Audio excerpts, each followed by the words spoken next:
Welcome, ladies and gentlemen, live from Semifinal Saturday at the 2023 Men's NORCECA Continental Championship. Rob St. Clair and Everett DeLorme from Volleyball Source, bringing you our second and final semifinal. Which of these two teams is going to advance to take on the United States for gold? Cuba or Canada?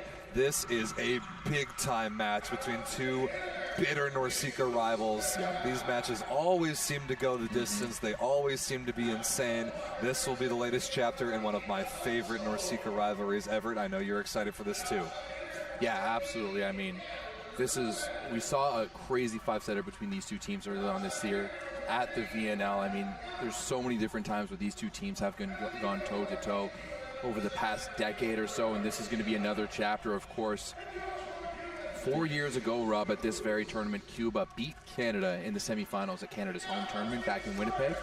Indeed they did, and the starting lineups for Cuba, it's exactly who we expect. Christian Thondike has set the ball really well. Jesus Herrera at opposite. Miguel Lopez, Marlon Yant at outside hitters. Javier Concepcion and Romy Alonso in the middles, and Yonder Garcia at libero. And for Canada, after 2 days off, they return to the tournament with the same starting lineup that we expect. Luke Herr at the starting center spot. Stephen Marr and Eric Lepke at outside hitters. Arthur Schwartz at opposite. Danny Demianenko and Lucas Van Berkel at middle blockers. And actually, I guessed incorrectly at libero. It will be Justin Louis, number 18 in red, starting, not Landon Curry. Sorry, we don't get the starting liberos in our starting lineup, so we typically just have to guess. It is Justin Louis getting his third start of the tournament. I mean, he has played the other two starts, right? But this is an interesting scenario with one team having played 4 matches and the other one only 2. Cuba playing their 5th match in 5 days. Canada coming off of 2 days rest.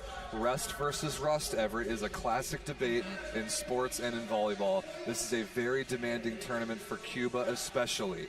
But they have managed their lineup well. They played a good amount of their bench. Job at bringing other guys in so far. Yes, they played a lot of different guys in their quarterfinal win versus Mexico yesterday, still winning 3-0.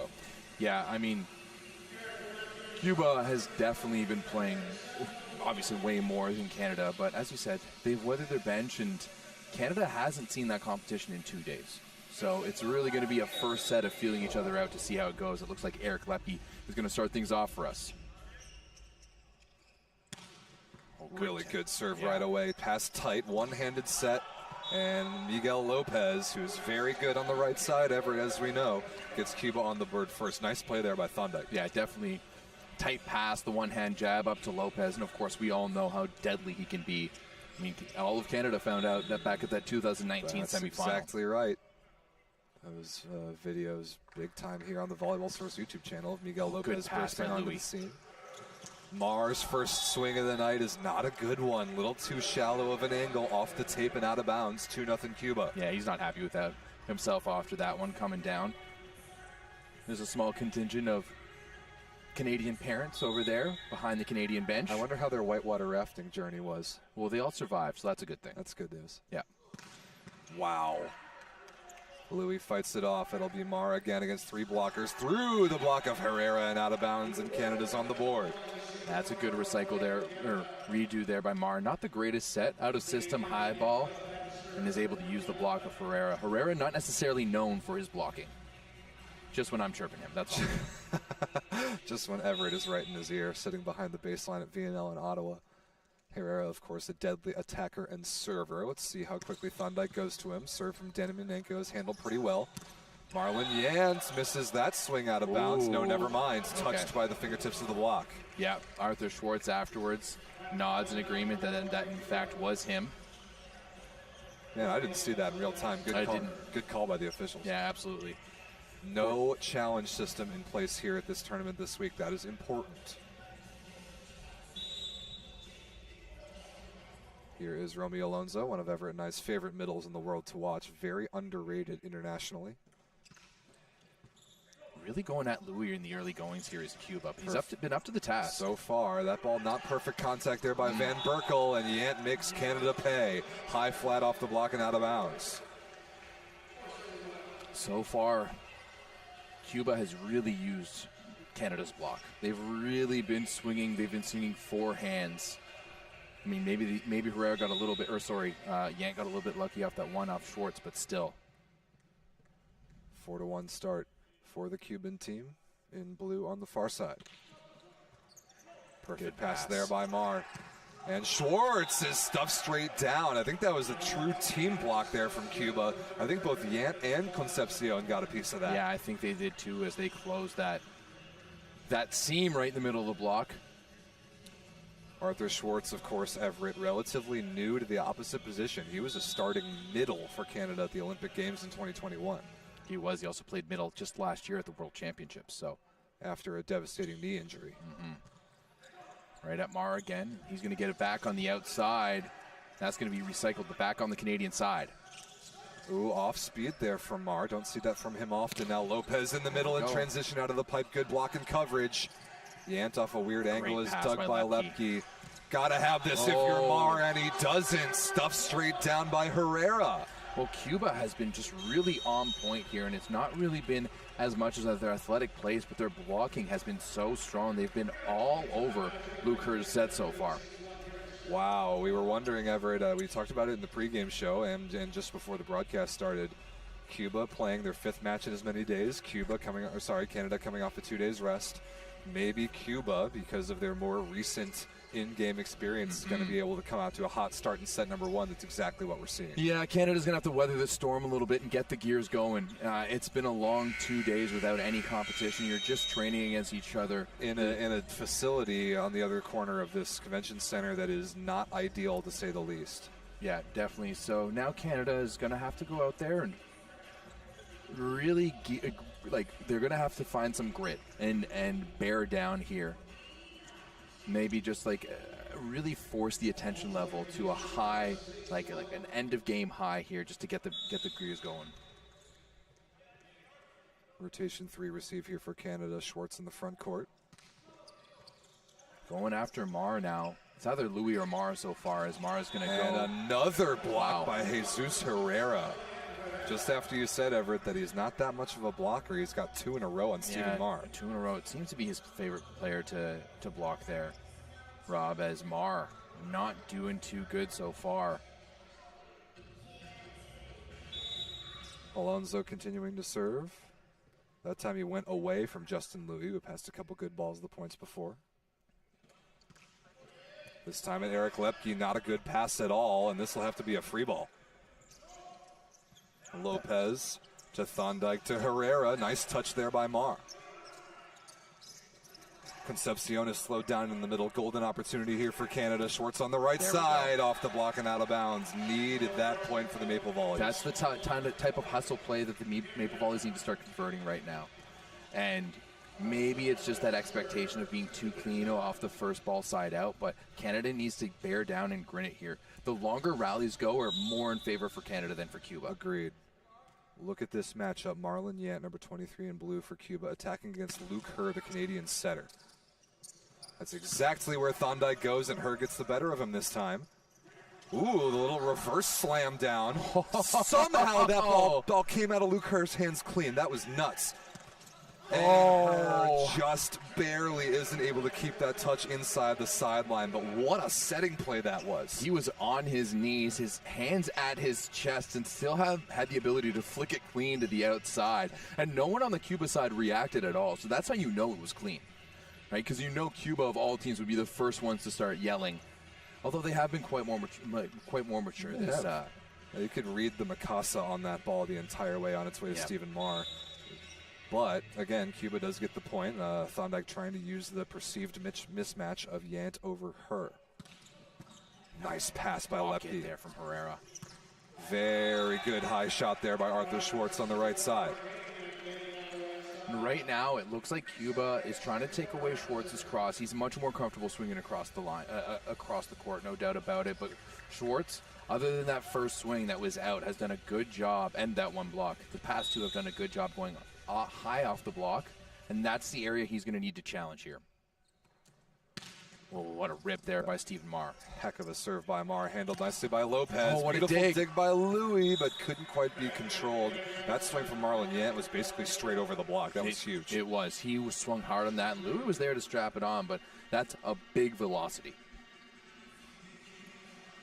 9 serving 3, a very quick start for the Cubans, and Marlon Yant now back to serve, who's been amazing this week, by the way. He has been. And we've seen him be very good in Italy, of course, the last couple of years. Not quite so good on the national Good team pass level. there by Louis. Nice That's run the there run. from her to That's the Van run. Berkel. And if Canada's going to have any success tonight, they're going to need to release the middles. They need Van Berkel and they need Demyanenko to be good, to just open up a little of that court for their outsides. But that's also saying that they're passing well.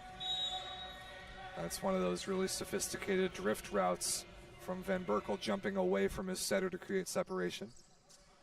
Tight pass by Yant and thrown down by Thondyke, the front court setter. Thondyke switching it up a little bit. That's not something we've seen too much from him. Even though he is that lefty and does have that ability potentially to turn and burn, haven't quite seen it yet. No, we don't even see him dump that many balls. And he's a pretty good-sized setter at about 6'5". Perfect pass there by Mar.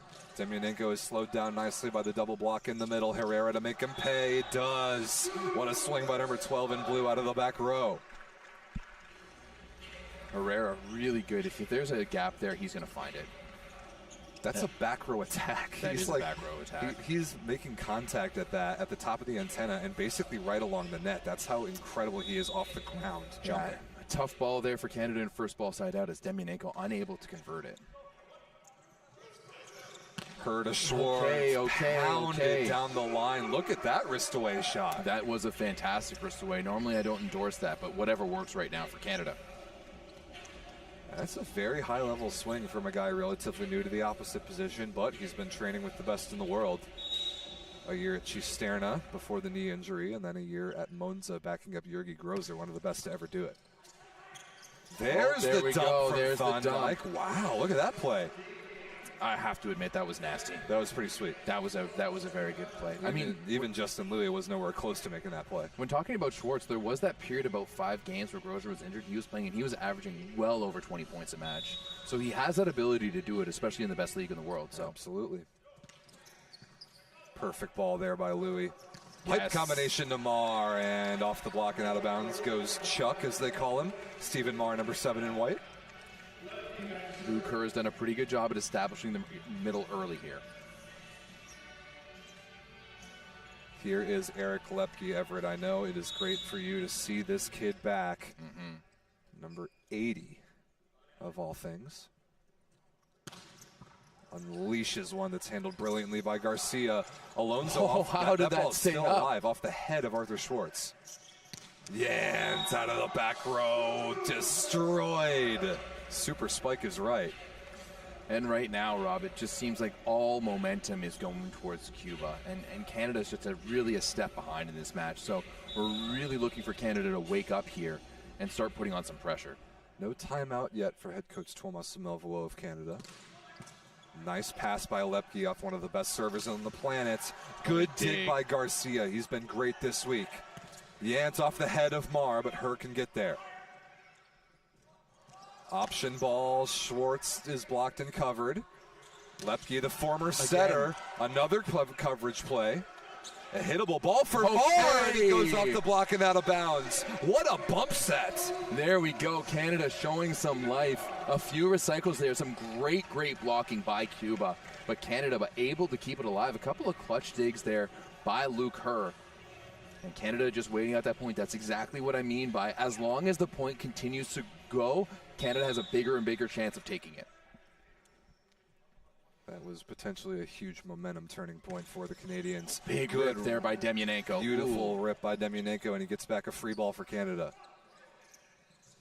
Herr to Schwartz. Line again. That was completely outside of his body. What a shot. He's lining up like his shoulders are facing the cross court to 1. So he's looking like he's taking his cross straight up and he's turning it down the line. And Cuba continues to give it down the line, and he's just going to take it. It's free money for him right now. Free real estate. That is an extremely high-level swing.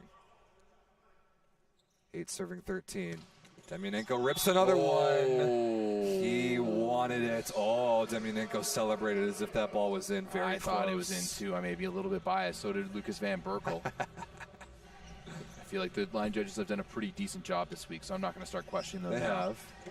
4 line judges in place because we have no challenge system at the NORCECA Championship. Here's Alonso, had a nice string of points last time on his serve. Not a great pass by Mar. Schwartz deals with it. Yant adjusts. Herrera in transition, off the block and out of bounds. Another break point for Cuba on Alonso's serve. Canada's been reading that right side of Herrera pretty decently. He's just found different ways to score that time, going high off the hands. And this looks like Canada's now going to call a timeout, down by 7 here, 15-8. And we've seen the momentum grow a little bit, but truly it's just been all Cuba so far this match. Absolutely. Going back to their starting lineup that played one of the best NORCECA matches you and I have ever seen. Thursday night, a crazy 5-set loss to the United States. But Cuba, under new coach Jesus Cruz Lopez, able to get different guys in, both against Suriname on Wednesday and against Mexico yesterday, enabling their starting lineup to have that little bit of explosiveness that we were wondering if they were going to have tonight. Looks like they've got it. Yeah, I mean, so far Cuba's offense has been unblemished. 10 for 18, no errors. They have yet to make an error from the baseline or attacking. Wow. And that's a big thing right now for Cuba. Especially from the baseline. Only 2 errors for Canada, 1 attacking and 1 from the baseline, but still, for Cuba, that is very, very good. If they can keep that up, they're going to be really tough to beat. Winner of this match advances to take on the United States for gold tomorrow. Loser will play the Dominican Republic for bronze and a spot in the 2025 World Championship. Schwartz again. Meet me at the top of the antenna and don't be late, Marlon Yant. As he saw, that was the first cross-court shot we've seen from Schwartz. I wouldn't call it cross-court. It was more buried in the middle as Concepcion was unable to close that block. But it also looks like he may have tweaked something landing there. He's walking a little gingerly. We'll keep watching that as Concepcion lines up and serve receive. There we go. Serve. Arthur Schwartz gets the better of Yonder Garcia, who's been awesome for Cuba this week. That tells you how good of a serve that was. Yeah, absolutely. Yonder Garcia has been truly lights out. He was fantastic in that match against the United States, and for Schwartz to go after him of all players, that's a big confidence move. I like it. Oh, and another! Oh, no! Oh, my goodness. Somehow kept alive. Free ball chance here for Canada. Stephen Marr unleashes cross court. And what a serve by Schwartz. We're going to see a timeout here from Cruz Lopez, absolutely, as Arthur Schwartz has gone back and put the Cuba on their heels. And I think Canada's back in this match, Rob. I think they're back with it. I think they are too. 11 serving 15. It will be coming out of the timeout. Those were 2 bombs from the right arm of Arthur Schwartz. I mean, we've seen him at a few times just really unload. He's a big physical player. He's 6'10". He jumps really, really well. You can see why we had him in the middle he was in the middle for a little while, but he also has this expanded part of his game that he has ability to move to the right side. And when he's feeling it, he's feeling it. He reminds me a lot of Gavin Schmidt. That is a high compliment. 5 for 8 attacking with 1 error so far for Arthur Schwartz. That's 50% efficiency, plus an ace and what may have been a second ace just now. That was, I mean, the speed of which it was rocking the outbounds. Big kudos to Herrera for picking that up. That was an incredible grab. And then also good job by Luker to go after Stephen Marr. Stephen Marr struggled early on, and that was a big confidence-boosting swing. Here is Schwartz again, going to keep this run going out of the timeout. Oh, another good serve. Beautifully handled by Garcia. Yant dug by Louis. Schwartz out of the back row against one blocker. Gets the touch off Yant on his way out of bounds. Look at the celebration from Tomas Samelvoa. That's the type of grinder mentality that this team needs to take to get it back. A great dig. And just kind of a bang-bang play. Cuba seemed to be discombobulated. They didn't expect the set to go to the C-ball of Schwartz, but why not? He's red hot right now. This is the sort of Arthur Schwartz performance that Canada is going to need if they want to win this tournament. Okay. And even with that service error right there, he's gotten Canada right back into this first set.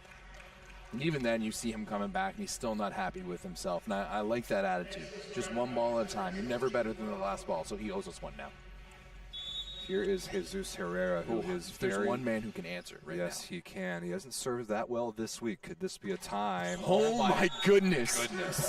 Oh my God. That was absolutely blistered. That was a rocket. Nothing Louis can do right on cue. There is fearsome serving of Jesus Herrera. And it just shows because Arthur Schwartz, who's not a serve receiver, is fully in serve receive position. He was on that last one there, but that was an absolute bullet by Herrera. Let's see if he can do it again. That was nasty. Another one, but it's handled by Louis. Louis fights it off. Mara against 3 blockers, straight over the top, looking for the fingertips, and he got him. Great high swing. Love that. And Semervuo immediately points at Louis and says, good job. Good fight off. We know very well how much Canada, this particular Canadian team, practices high ball attacking. High ball setting and high ball attack. Bread and butter. It has to be the bread and butter in the Canadian offense.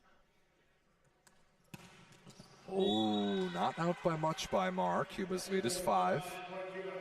I like that idea from Mar, especially at this point in the set. Like it's still a big gap to get back. You're still early in this match, so it's more so about this point about getting your touch and building that momentum than truly getting back. Like in score-wise in the match, it's more about getting back into the match mentally. This is going to be a long match, and both these teams know it.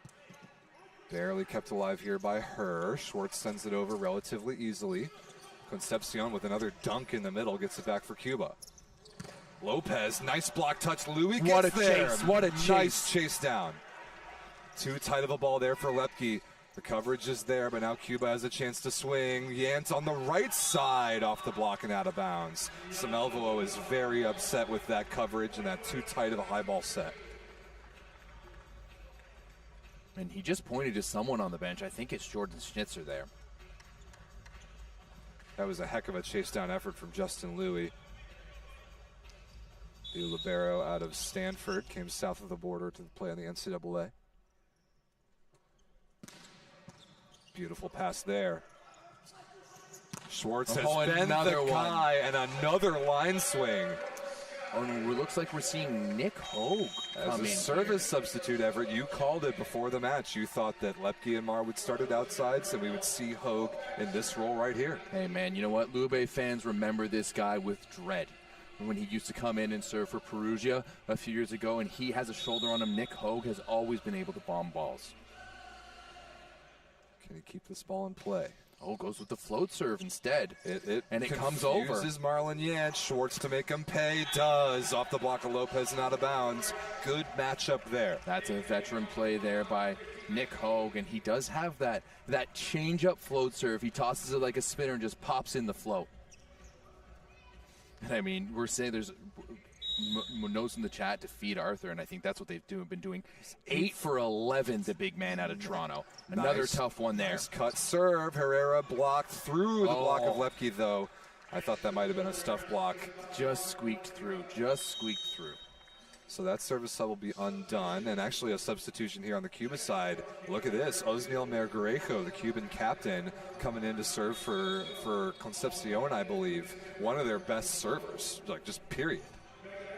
And really consistent. Yeah, he has been really consistent, but Melgarejo is even more of a step up.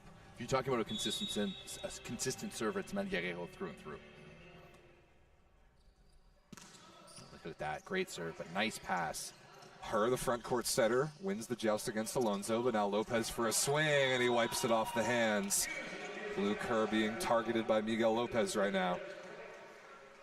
Yeah, I mean, that's an obvious matchup in that scenario, although it looks like Her is a slight bit bigger than Lopez out there. It's close. Luke Kerr, 1.92 m. That's every bit of 6'4". That's a pretty good size international setter. Chop shot cross court by Lepke. Yant is there. Mergarejo will take second hands. And another utilization by Lopez of the block and out of bounds. Tough fall there by Danny Demianenko as well, as it looked like Canada was going to really just grind their way back into this match, but Cuba's response has been really good. They've been really solid so far responding, and they've looked solid through and through throughout this first set, really have. And I really like the service substitution of Osniel Mergarejo here.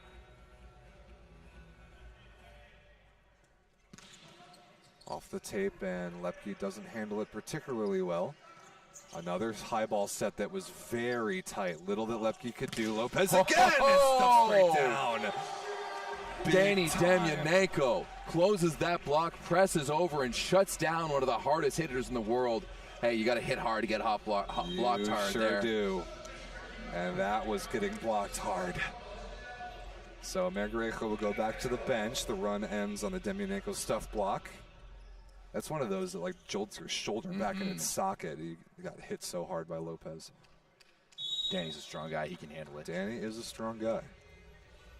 As Schwartz is into the front row again, he has 9 points in this first set. Good pressure there from Luke Herr. Somehow kept alive by Thondike. Now a free ball chance. More out of the back row.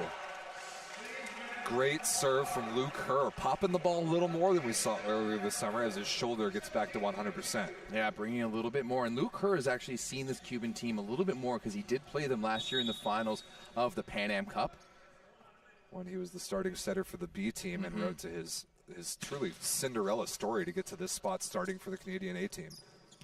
Out of bounds there down the line by Herrera, who lands and admits his mistake immediately, a little bit over-rotated. That is Cuba's first error of the match, Rob.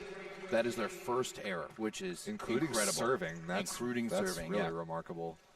So, timeout Cuba. They lead by 4, but Canada is building momentum. And Everett, like you said, it's not even necessarily about coming back on the scoreboard for Canada. It's coming back mentally to start set 2 with the momentum on even playing field. I mean, if you can come back in the scoreboard, that'll help. That'll help a lot, too. But, yeah, definitely just that mentality of getting back into the match and feeling like you're with them. Early goings when they were down 6-1, absolutely not. But they've closed that gap a little bit, and they've been more present. You've seen some blocks. You've seen some good aces. You've seen a little bit of everything from Canada. They actually have more kills than the Cuba in this first set, 15-14. Just really the blocking where Cuba's leading right now, 3-1. And, of course, the errors. Canada's 4 errors to only 1 on the Cuban side. But I think we're really set up for a fantastic match here, Rob. Yeah, get comfortable, ladies and gentlemen. Get some snacks, get some drinks. Like, get ready to go here because this could be a long one. I'm ready for it. Oh, yeah, we're ready for it. We've been waiting for this all week. So is the United States. I see a couple Team USA guys after their win over the Dominican Republic just before this. They will take on the winner of this match. They're in the house to do some scouting. Oh, that one just barely makes it over. Pretty good fight off by Lepke. Mars out of the back row. Out of the back row. I thought that might have touched the fingertips, but no call and no challenge, of course. So that will be set point Cuba. Christian Thondike, the setter, ripped to serve last time. Let's see if he can do the same thing here. Rotation 1 receive for Canada. Oh, another rocket. Rip. Can Louis get there? What he a does. save! Wow. Unbelievable chase down. Herrera absolutely blisters it cross court. And despite that chase down by Justin Louis, an emphatic kill from Herrera. And Cuba wins the set 25-18. Right now, Stephen Marr is taking a few moments to gather the guys in the middle of the court and just be like, look, if we don't give up that 6-1 run at the beginning of this match, this is a much different story. So if Canada can just stay with Cuba right from the beginning, we're going to have a different game here. We really will. And I expect that. You said it in the preview show, Rob, that Canada is probably going to come out a little bit slow after having 2 days off. They did, but then they responded. Arthur Schwartz was outstanding, but really what impressed me was the cleanliness of Cuba's game. Not known to be that clean of a team. Only 1 error? Yeah, they put on an amazing clinic of clean volleyball just now as we welcome you in behind the broadcast booth. I'm Rob St. Clair. This is Everett DeLorme. We are Volleyball Source. Thank you very much for watching. It's semifinal Saturday at the NORCECA Championship. This plus only 3 more matches left for the tournament, Everett. It's kind of crazy. And this is one, like you said, that we've really been looking forward to. Cuba draws first blood. They do, and I mean, Herrera is really the story of this first set for Cuba. 4 for 6 with only 1 error, 2 blocks, and an ace. 7 points in total for Cuba. They were dominant early on. Canada did wake up, but still Cuba was able to keep that separation, and you can tell they're feeling themselves right now. It's really all about, I expect Cuba to come out the exact same way. Of course. Because this has been a very mature performance from Cuba so far. The whole week has been very, very mature. And I don't think we've talked about yet that this is the first tournament under new coach Jesus Cruz Lopez. Yes. Has made all the difference in the world, especially compared to his predecessor, who we will not name. But Cuba, I mean, but Vives is Voldemort now. Yes, yes, he shall not be named. new Cuba versus old Cuba. We've talked about it all week. This is new Cuba. This is Cuba with depth. This is Cuba that uses the depth. This is Cuba that is engaged, that is mature, that takes tournaments and takes like a more macro view of a tournament and of an entire summer, and they're scarier and scarier under this new leadership. Yeah, but especially offensively, they're just not taking the usual risks. Like seeing Herrera, we're seeing the whole team with only one unforced error, no missed serves. That's crazy. That's crazy for any team, but especially a team like Cuba. But the thing is that they're still being aggressive. They're just being a little bit more moderate with it, and they're just making fantastic decisions right now. If this is a Cuba, and also Thorndike has been outstanding. He has really been, he is no longer an issue. Like the setting is not an issue right now for Cuba. So if this is the Cuba that we're going to be seeing in perpetuity, like every team in their pool for the world champion, or the Olympic qualifiers down in Brazil needs to be watching this right now. And if you are, hello, because this is a scary version of Cuba, that it really is. Now, can they keep up this performance of missing literally 0 serves? I mean, no, probably not. That's going to start going away at some point. And like we said also in the pregame show, the two most important positions for me are opposite and setter. Okay. Both opposites have come to play. Both. Herrera and Arthur Schwartz have been terrific. Christian Thorndike has come to play. I'd say Luke Herr is getting there. He's setting a good offense. I'd like to see him make a couple more plays in the blocking game, not get used quite so easily. Notice here, Rob, as the starting lineups come out, no Eric Lepke. He's on the bench in favor of Nick Hogue. And Jordan Schnitzer as well. Schnitzer is out there starts as well. in place of Lucas Van Berkel. Very interesting. So a couple of changes there for Canada coming into the second set. We did see Schnitzer earlier in the week play really well. Yes. Here is Miguel Lopez, one of the scariest servers in the world, and there's the chop. Demyanenko is there. Mar, deep cross court. Oh, how that, I saw a touch, and I heard a touch too. Maybe I did not. Oh, I would be the first to tell you if I did. I did not see a touch there. Point Cuba. Big, scary block to hit against if you're Stephen Marr or any of the Canadians. Nice pass by Louis. Hogue's first swing is a good one. Welcome to the match, Mr. Captain, number 4 in white. Really important there from Luke Herr to get him involved early, get him the ball early, get him feeling a part of it, because his presence is going to be huge. Hogue has had some of his biggest games against Cuba over the years, so I'm really hoping he steps up here. Here is Danny Demyanenko. Overpass by Yant. Canada with a chance to take the lead right here. Schwartz off the head of Yant, the blocker, and out of bounds. And that's Canada's first lead of the match there, Rob. It's a nice little swing from Schwartz as Demyanenko continues to serve. Schwartz and Herr are still talking about that Arthur didn't even get to that ball as high as he maybe could have. No. Like, I basically, I'm going to go ahead and dare Luke Herr right now. I dare you to set the ball too high for Arthur Schwartz. I'm not convinced that it's even possible. Another good serve from Demyanenko. Through the block, that ball is touched by Marr, then Schnitzer, then thrown over. Thorndike took that one off the shoulder. That's such a good swing from Marlon Yant. So good. He has been so impressive. Amazing this week. Oh, really amazing this week. Do we need to remind everybody, and maybe this is bad news to the rest of the world, that Marlon Yant is 22 years old? That's so disgusting. I always forget about him as one of the young, like the great young players, and that's just another situation right there. He's very much in the Micheletto and Nikolov conversation of the best young outside hitter prospects in the world. Like, he is that good. Yeah, way better than Nikolov, in my opinion. Nikolov needs to learn how to pass the ball. Yes, he does. Marr hangs, throws it down the line. Thorndike can't quite make the play. He was a little early on that ball. A little early on that ball, but way to manage it and just put it down the line with the tip. It is a good sign, Everett, to me, that the Canadian outside hitters are using the line. Mm-hmm. That is something that we didn't see hardly at all this summer at VNL. Oh, that's a phaser. Yes, that's a phaser for sure. No question about it. That ball was spatched. And that's a sigh of relief if you're Cuba for sure.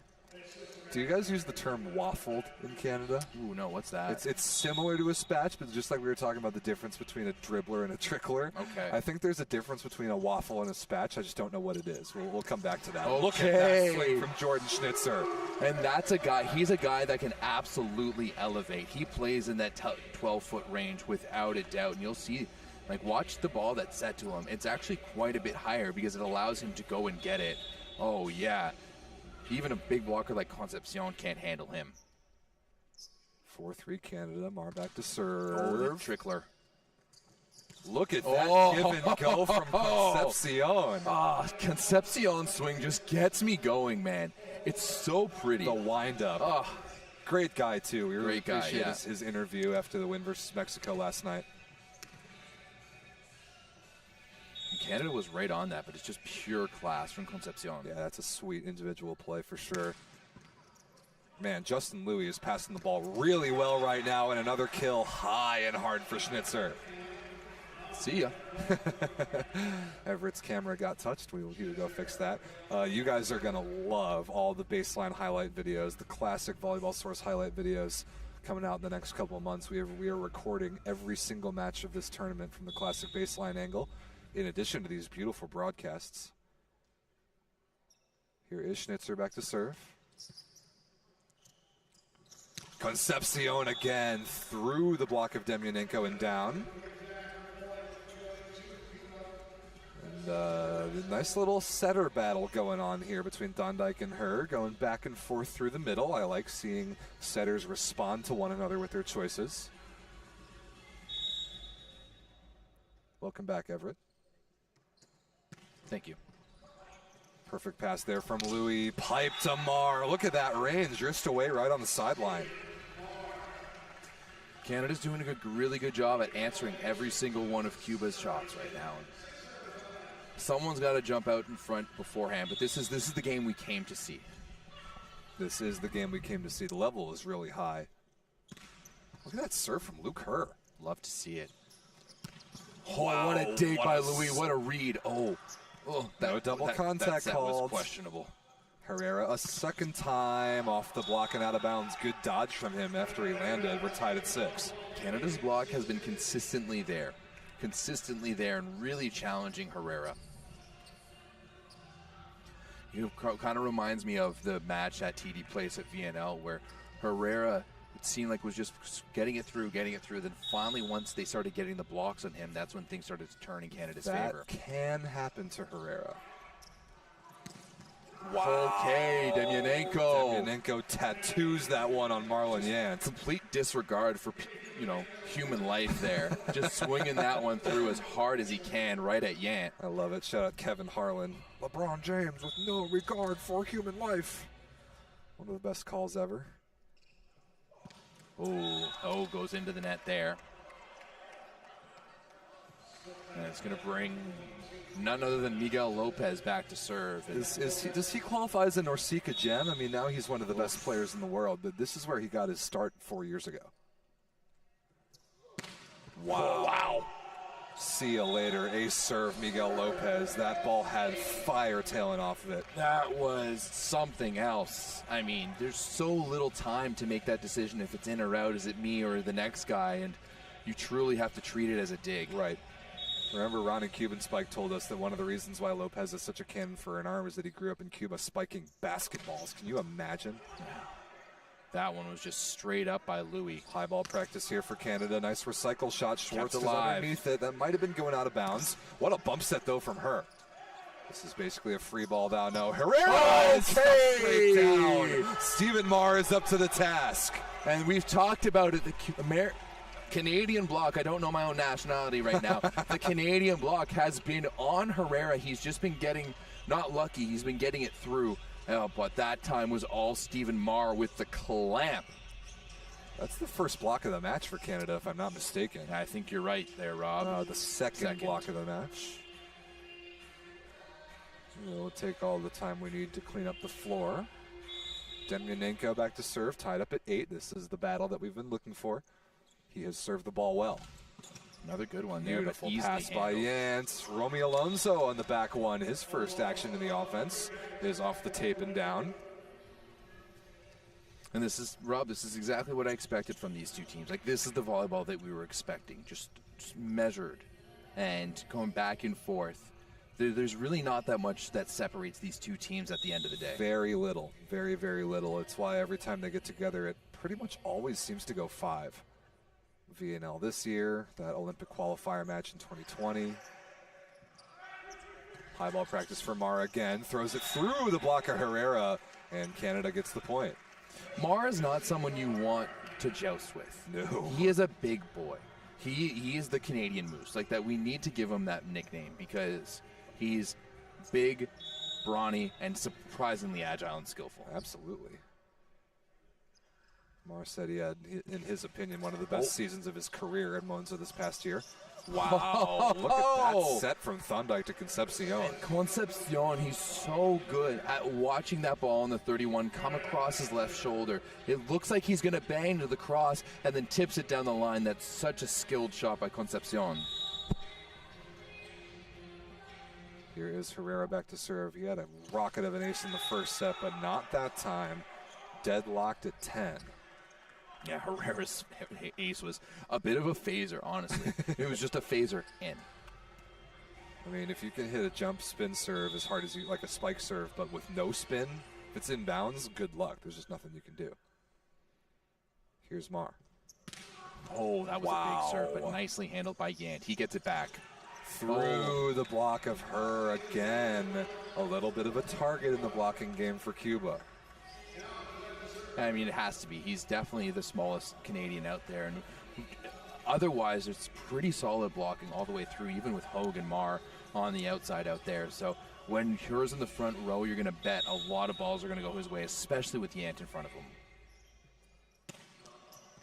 May have been going out of bounds. Played, though, perfectly by Mar. Oh! That is, he's stuffed straight down. He was stuffed straight down. Thought he might have gotten that through there. What a block by Christian Thondike. Thondike was all over Hogue on that one. That is just a straight one-on-one straight down there for Christian Thondike. And Cuba is the first team to take a pure advantage in this match. Set. Great pass by Louis. Hogue thrown off the block of Concepcion, out of bounds. Nice response by the Canadian captain. Bit of a disconnect there between Hogue and her as they talk about it, but Hogue was able to figure it out and throw it off the block. Everett, what's the word you use to describe the balls that Luke Herr sets? Oh, they're pillows. They're pillows. Pillows. They're just big, soft pillows floating through the air. They're just floated in there. Nice serve there by Schnitzer. Lopez is blocked by Demyanenko and can't be covered, and we're tied. What a move by number 6 in white. I thought Lopez had gotten that through just for half a second, but Demyanenko was able to close that block just at the last second. Yeah, sealing the area between him and the net was the key there, so it didn't trickle through him. His hands were barely over the net, but still was able to get the block, and now we're all tied up once again. Schnitzer to serve. Oh, that one was buried into the net. Buried. Here's Concepcion. I mean, you were talking to Everett yesterday, noticing Concepcion. He's obviously so explosive when he's in the air, but his movement when the ball's not in the air is pretty slow, pretty casual. Yeah. That time he accelerates, and that ball accelerates out of bounds. In between whistles, he's great. On the outside of him, then he's, he's a slow walker. He's chilling. He knows where he's getting, and he knows when he's getting there. He's in no hurry whatsoever. As Herr just barely puts that one over. Alonso in the middle, nice touch by Hogue. Help blocking from the outside position. Schwartz through the block of Lopez, and Canada takes the lead. Canada fought back that 2-point advantage, and Schwartz has been relatively quiet so far in this set here. That's only his second point, Rob, and that's a good sign for Canada. If Schwartz, who carried the team in the first set, isn't needed as much in the second, that means the rest of the team has come together as Luke Herr pinned that serve. Herrera out of the back row. He's shut down by Demyanenko. Big time move by Canada, and now a 2-point lead on the other side. Timeout Cuba. Is that a 4-0 run? I think that is a 4-0 run. Oh, maybe not. 5-1. Maybe 5-1 because Schnitzer did miss that serve in there, but Canada has fully come to play, and this is the calm and measured Canada. that they look to excel in every single part of their game. They look to better the ball, and that's exactly they fought off the rust in the first set, and now they're here to play in the second. Love what I'm seeing. 15-13 Canada. We told you, ladies and gentlemen, get comfortable, get ready for a long one, and I think we could be seeing it here. And I think this is a different match already than the one that these two played at VNL to start off the summer. That was also a 5-setter, also very competitive. But I'd call that one a bit of a rock fight. It was two teams that were still very much figuring each other out and just kind of slapping random things back and forth across the net. This is a high-level volleyball match between two polished teams. Very polished teams. Cuba this week has been so impressive. Very. Oh, and a good timeout there from Cuba. They get the service error from her.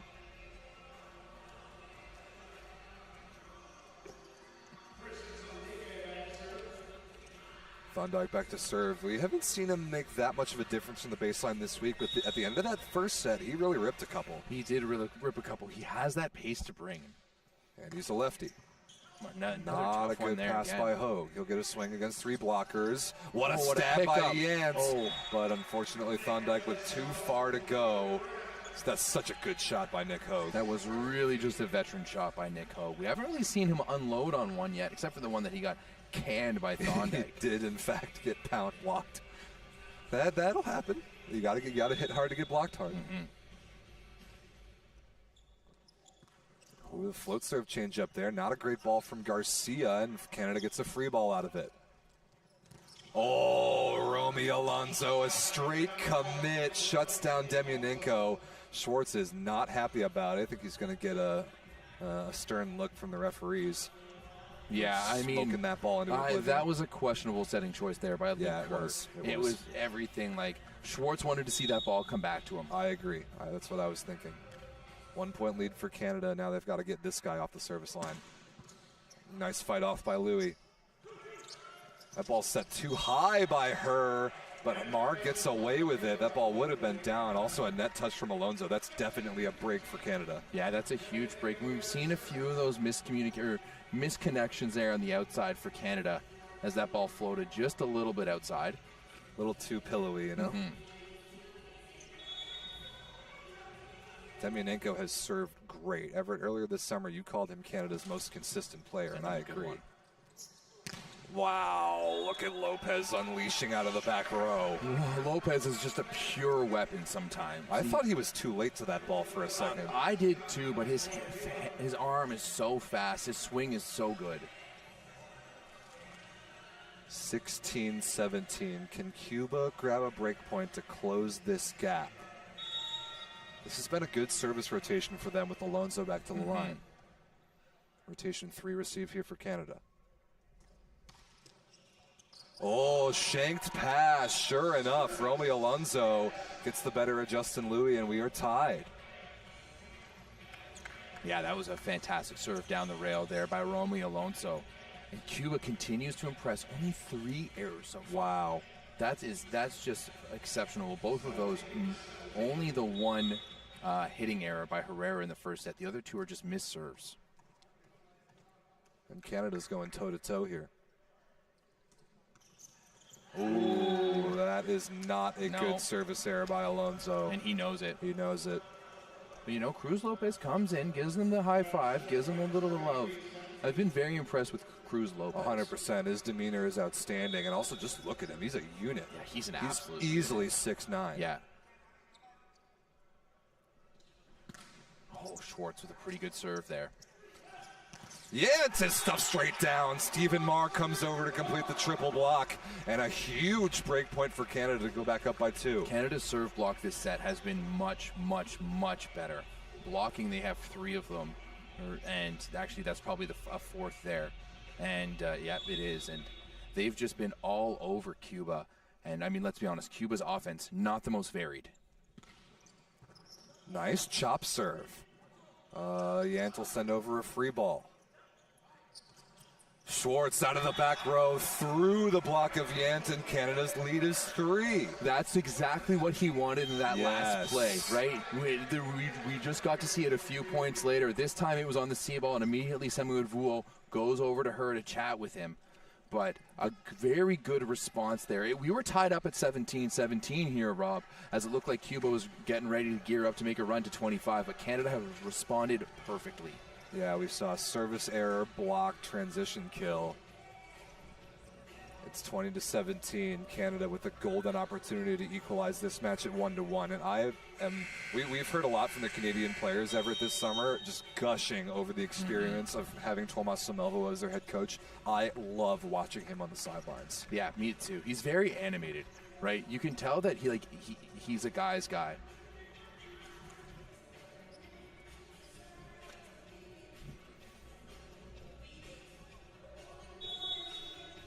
We're just getting ready to go back here as it's Arthur Schwartz that continues to serve for Canada. Nice pressure. Thondike jumping, flying platform, tries to rescue it, and that is not going to work. The run continues. Canada leads by 4. That might as well be an ace there for Arthur Schwartz as he discombobulated Cuba with that one. 21-17. Does Cuba have the will to make this comeback? And another one. Sideline to sideline heat from Arthur Schwartz those last 2 serves. And to ace Yonder Garcia really is an achievement. We have been so impressed with him this week, as we're going to see Osniel Mergarejo come in here for Marlon Yance. Good option to have for Cuba off the bench. Yant is starting to look tired. Just his demeanor, and not defeated, just a little fatigued. Hard to blame him. Cuba's played this, again, their 5th match in 5 days. And now that Canada has woken up, they are starting to look like a little bit of the fresher team. Especially Arthur Schwartz serving. Mergarejo's first swing since coming in is a good one. What a shot. Perfect. That was an absolutely perfect shot there by Osniel Mergarejo. 3 blocks right between 2 defenders in the perfect spot on the court.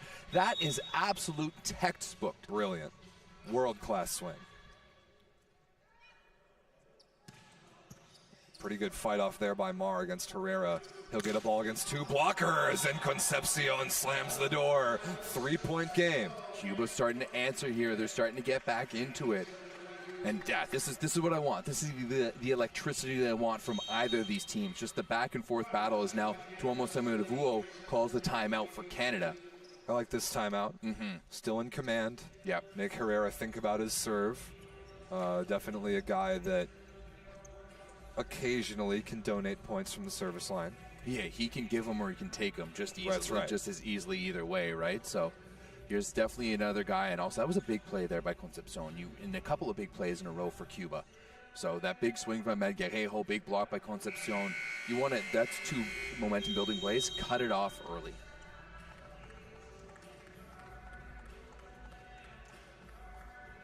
This is a very interesting mix by DJ Ray Good and what is it, Chasing You, Morgan Wallen with Regulate by Nate Dogg and Warren G. I kind of like it. I don't know anything about Morgan Wallen, so. Me neither. I mean, you know the song. I think that's by him. Sounds like every other country singer. You're backtracking pretty hard here, St. Clair. As Herrera goes to serve, and that's a good one.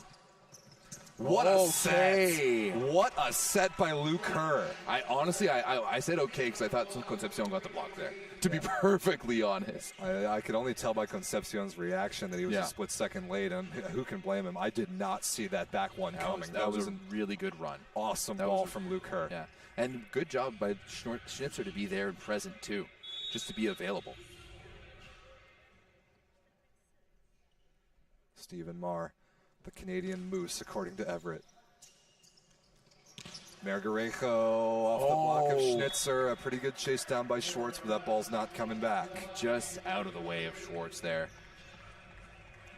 As this going back to serve right now is Melgarejo, and this is really big because he is a strong and consistent server. If they can put in a few right now, Cuba could be looking pretty good. This is a big juncture of this set. Actually, I feel like Canada is a bit under pressure here to get Melgarejo off the service line, and a very rare error by the Cuban captain. Very rare error by the Cuban captain. So set point Canada. Jordan Schnitzer. I don't know. It won't be Jordan Schnitzer. Look at this substitution, Everett. Let's go. Navin, Ontario, stand up. Navin, Ontario, stand up. Jordan Canham going to the baseline. The new second opposite for Canada, the Alberta Golden Bear, Jordan Canham, number 20 in white, in to serve for set point. And he has an absolute cannon on him. I mean, those puns just make themselves. They really do. Perfect pass by Garcia. No, for Herrera. Canham gets the touch, but that's going to be way out of bounds. Respect to Canham for hanging in there. Hey, he stood his ground. And he's going to be heading to Arcus Izmir this year to play behind Gregor Grosjean. So that's a perfect guy to learn behind as Schnitzer comes back in. But now Canada has 3 points to make a side out, and coming out as Concepcion, he seems a little upset about it, but coming into the match now to serve is number 10, Miguel Gutierrez. A pretty scary server in his own right, but his first action of the match, can he serve a hard ball in the court when called upon here? Set point Canada in reception. Oh, good serve by Gutierrez. Lights up Hogue. Hogue with the tight ball, gets the recycle. Her to Hogue. Off the block of Alonso, and Thorndike couldn't quite adjust in time. Good sportsmanship there by Hogue to help him up, but it is Canada who answers. Round 2 to the Maple Volleys. We're tied up at 1. We are, and you know what, Rob? I really think that one of the things that Canada had to work within the last training block is that out-of-system setting. They set those out-of-system balls really tight. They want to see that flick off the block, the push through, the recycle off. It looks like they're trying to stay away from swinging off the net. Right. And playing that ball, looking for the recycle, looking for the touch, looking for that kind of stuff. And, hey, it's working out for them so far in this second set. That is totally intentional under the system of Tomas Samovuo, who just won a Champions League with Zaksa Kinjuz and Kozlai, one of the best teams of all time at playing that exact style. 100%. I mean, it's something, too, that I remember. Why am I forgetting that French dude? Oh, Stefan Antiga working with this team too, about that European style of get it in there, recycle it, wipe it. That small ball stuff that's becoming more and more popular around the world right now. As Poland gets bigger and bigger in the sport, their style is really is starting to push through and permeate throughout the rest of the volleyball world. There's a whole lot of familiarity between these two teams, Everett, Cuba and Canada. No surprise, they obviously play each other at pretty much at least once a summer on the national team level. But more and more players from both these countries starting to go to the best leagues in the world. Italy in particular, represented heavily on both sides. Yeah, I mean, Italy is going to be represented by 3 Canadians this year, with Mar, Lepke, and Schwartz all playing for Monza, whereas you've got Herrera at Perugia, Melgarejo is at Milano, Liant at Lube Civitanova. Liant at Lube. Even Gutierrez, I'm pretty sure, plays for Cisterna, I believe. I hear that Suarez is going to Taranto this year. Suarez is going to Toronto. And you have Alonso, along with Robert Landy Simone, of course, at Piacenza. Piacenza, absolutely. But a lot of Canadians actually going to the Plus Liga. Yes, we got Sam Cooper here in front of us. Sam Cooper going to play for Zavierce, Brody Hofer for Radom. Of course, Byron Katarakis, who was the starting setter for that B team, going over to play with Czestochowa? Czestochowa, Norvid is the same team that just got promoted to the Plus Liga this year. And then Ryan Slater going to play for JW. That's right. Going to be the backup at JW. So don't you worry. We'll have all the club season coverage here on Volleyball Source when it gets there. But there's this tournament, and then there's the Olympic qualifiers before that. If you're a fan of volleyball and you want to follow the pro game, and if you're new to us, just hang out. Come hang out. We do a podcast every week. We talk about pro volleyball. And I mean, that's what people have been like, oh, Everett, you're working so hard this week. Yeah, check out that volleyball store. That's what I've seen a few orders come through, so thank you. We appreciate it. But people have been like, yo, Everett, you guys have been working so hard. And I do think we've been working decently hard, but it's the easiest thing in the world to sit here and talk about volleyball. And watch the best players in the I get a front row, the best seat just to watch this for free, and you have to listen to me. That's the best case scenario, right? Sam just kind of tunes me out at home, so this is even better. Tremendous shout out, by the way, to Michael and Kyung Wooten for flying in from Austin, Texas with all this gear, for running our production, for doing, in my opinion, the best NORCECA broadcast of all time, and I don't really think it's close. Also, I think we have to give a shout out to Weird Haircut Seth, who came in from Charlotte, North Carolina, to be our intern this week, or in the later of the week, anyways. To Seth Parrish. We are underway with set number 3, and an overpass forced by Nick Hogue, tapped off the head of Thondyke by Stephen Marr. Good job there by Marr to read that, but Hogue has made an immediate impact coming in, and Lepke didn't look too good, especially on service even in that first set. You know, Everett, who's suspiciously quiet? Who? Ronnie Cuban Spike. Yes, Ronnie. I feel like Ronnie is just trying to be respectful right now. Because, you know, like, we love him. He knows that we would be going back and forth if we weren't on the broadcast, but he also knows how to rile me up. So if, Ronnie, you're out there, I know you're watching, but I appreciate you being civil at this time. Lopez, that was rocketed. Hogue didn't seem like he was the most ready for that serve, let's say. Definitely not. Was not expecting that ball to go to his right with all that much pace. Like, that was, even with sort of some thumb-up spin, Lopez is still able to hit it like 70 miles an hour. One of the reasons that I think he hits so hard is the amount of rotation he's able to put with his wrist. His contact is so pure and his wrist is so strong. He can do so much damage just with the shot of the wrist. Maybe the best wrist in the world. And Canada's going to be pretty relieved that that one finds itself inside of the net. Dude, this net is taking a beating. It really has. As Demyanenko heads back to serve, once again, he has been pretty effective from the baseline. I'd really love to see some passing stats against him. I don't know if he has any aces today outright, but he has put on some pressure. Nice rip there. Garcia gets underneath it. High ball swing coming from Yant. Oh, that play might need to get made by Canada, who are a little bit too late off to that block touch. That's definitely one, especially against like a team like Cuba, where you're able to slow them down, able to get a touch on it. You really got to track it down and get to that ball. You got to use that as an opportunity as Cuba still holds that 1-point lead. See if Alonso goes right down the line at Justin Louis. We saw him get an ace in that spot late in set number 2. Not a great ball from Marr. Here's some out-of-system hitting practice. Swiped over the top. Lopez is there. Now Yance, look at that improvisation. Quick ball to like the gap spot, and he swipes it off the block and out of bounds. Yeah, the pass and the swing there from Marr, not the greatest. You just kind of dumped that into deep 6, and Lopez barely had to move. 4-2 Alonso. This has been a really productive rotation. But then I really liked the improvisation there by Thondyke to send it fast out for Herrera and just for him to wipe it off the block. Tight pass. Herr gets a finger on it. What? He is a back row player right now. I honestly think he could have let that go. I think it was on its way over the net. I agree. But he couldn't pull back fast enough. It's 5-2 Cuba. I'm looking at Sanovalo. What's he up to over on the Canadian sideline? Doesn't look like he's making any signs to anyone or try to bring anyone off, but there has to be a lot less of a leash in the third set than compared to the first. Agreed. This float serve by Alonso is good. That time he makes Schwartz receive it, and he gets the recycle off the block. Now back nice set by Herr. Recovered again by Canada. A third set to Schwartz, and he stuffs straight down. Javier Concepcion, and Yant kind of switching positions there. Yeah, it looks like now Samuel Fuo is going to call that timeout. I don't know if I like the 3 sets in a row to Schwartz.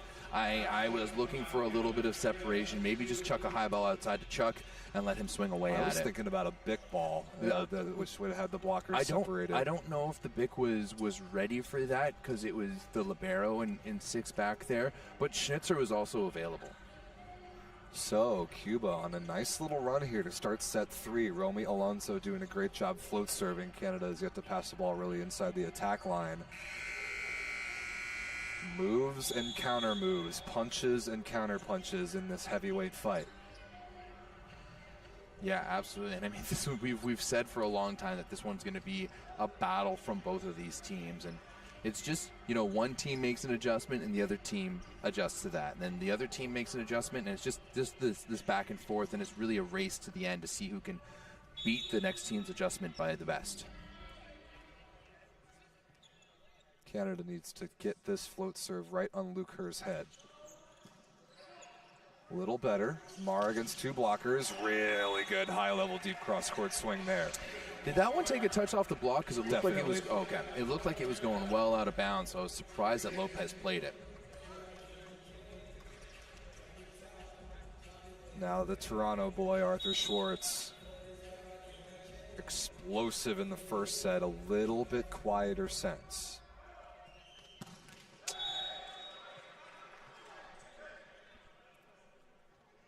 Canada going to take some extra time in their center of the court huddle after that service error.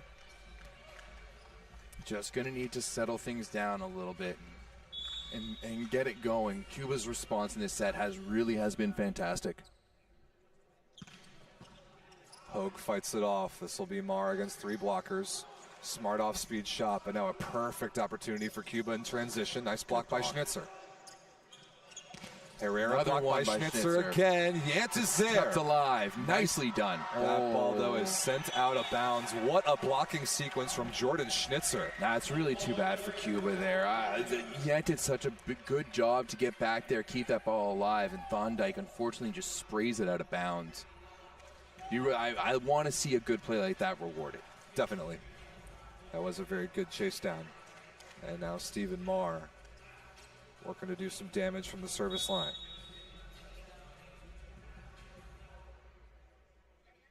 3-point deficit. There we go. 2-point deficit. Ace serve Chuck. The rest of the world's going to be calling him Chuck now. That's definitely a shout out to Graham Viagrass. Yeah, Graham, we saw you in the chat earlier in the week. Where are you, dude? Make yourself known. He's here. He's here. Take some credit for that nickname. I think he's in Spain right now, too. Is he really? Yeah, he's playing again. I know he's playing again. I'm stoked for him. Marr goes back to serve once again. Canada brings it to just a 2-point deficit early on in this third set. And another strong serve by Marr. Yant against 2 blockers. Nice containing touch by her. Golden opportunity in transition. Schwartz down the line again. And I think we need a Tomas Semuvuo cam, because he did the knee drop fist pump real well over there, as now Cruz Lopez is forced to call the timeout. 7-6 in favor of Cuba. Great serving by Stephen Marr, and this line range from Arthur Schwartz is giving Cuba problems. How long ever do you think until they move their block over to take that away? I think they know how lethal he is on the cross court, and I think that's exactly what Arthur Schwartz wants, right? If they keep that blocking that cross, Schwartz can't have his best shot, right? Right now he's exceeding very, very well, swinging down the line. He's been very, very efficient. Yeah, 12 for 22 errors. It's 50% efficiency plus 3 aces. That's not bad at all for Arthur Schwartz. And Stephen Marr as well. He's been 12 for 28 with six errors. Quiet start. He's really played a heck of a lot better since the first 10 or 15 points in the first set. As Marr goes back to serve, as this set has changed quite a bit here in the past few points.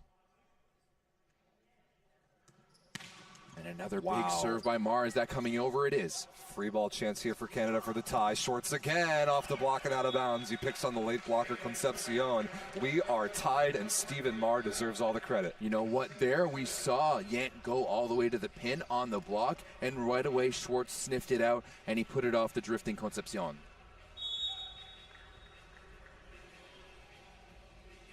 7-7, 4-0 run for Canada. Another good serve by Marr. Concepcion is stuffed straight down by Schnitzer. The run continues and Canada takes the lead. Wow. This is where things start getting a little bit dicey for Cuba. They don't want Canada to gain the momentum. They don't want to let them back in here, and that's exactly what they've done. They left the door out, and the stray cats have gone in.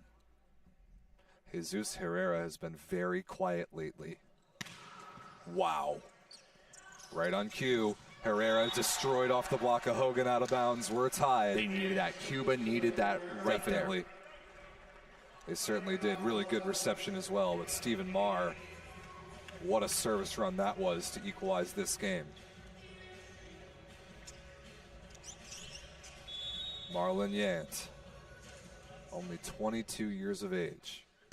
Oh, that is a rare spatch by Marlon Yant. He was totally underneath that ball. Our cam here in front of us just got knocked. So if we're a little off kilter, next time we come on the camera, you know, blame Yant.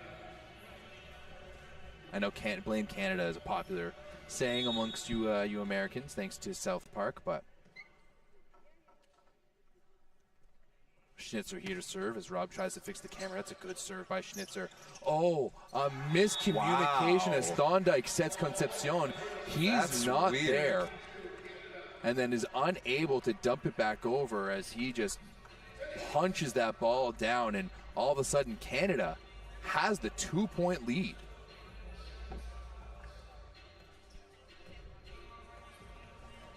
Very interesting turn of events here, Everett. Yant is aiming at me. You know what? Probably. Oh, another good serve there by Schnitzer. Ooh. Oh, that was ugly. Good dig by Mar. Okay, Nick. Nice pause. Yant out of the back row on the right side is stuffed straight down. Danny Demyanenko.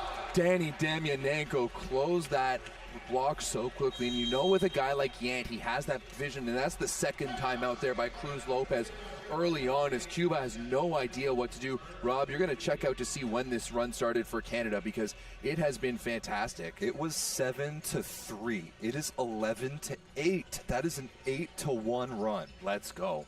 That was absolutely huge. And you know on that last one that Yant is a guy who has superb vision. He can see the block. That's what he looks for. The late dive by Demyanenko in there made all the difference. And Demyanenko just continues to be one of the most unsung heroes for this Canadian roster throughout this summer. If I had to give an MVP right now for this summer, it goes to Danny Demyanenko. I agree. As the two teams come back, and now let's see how Cuba answers.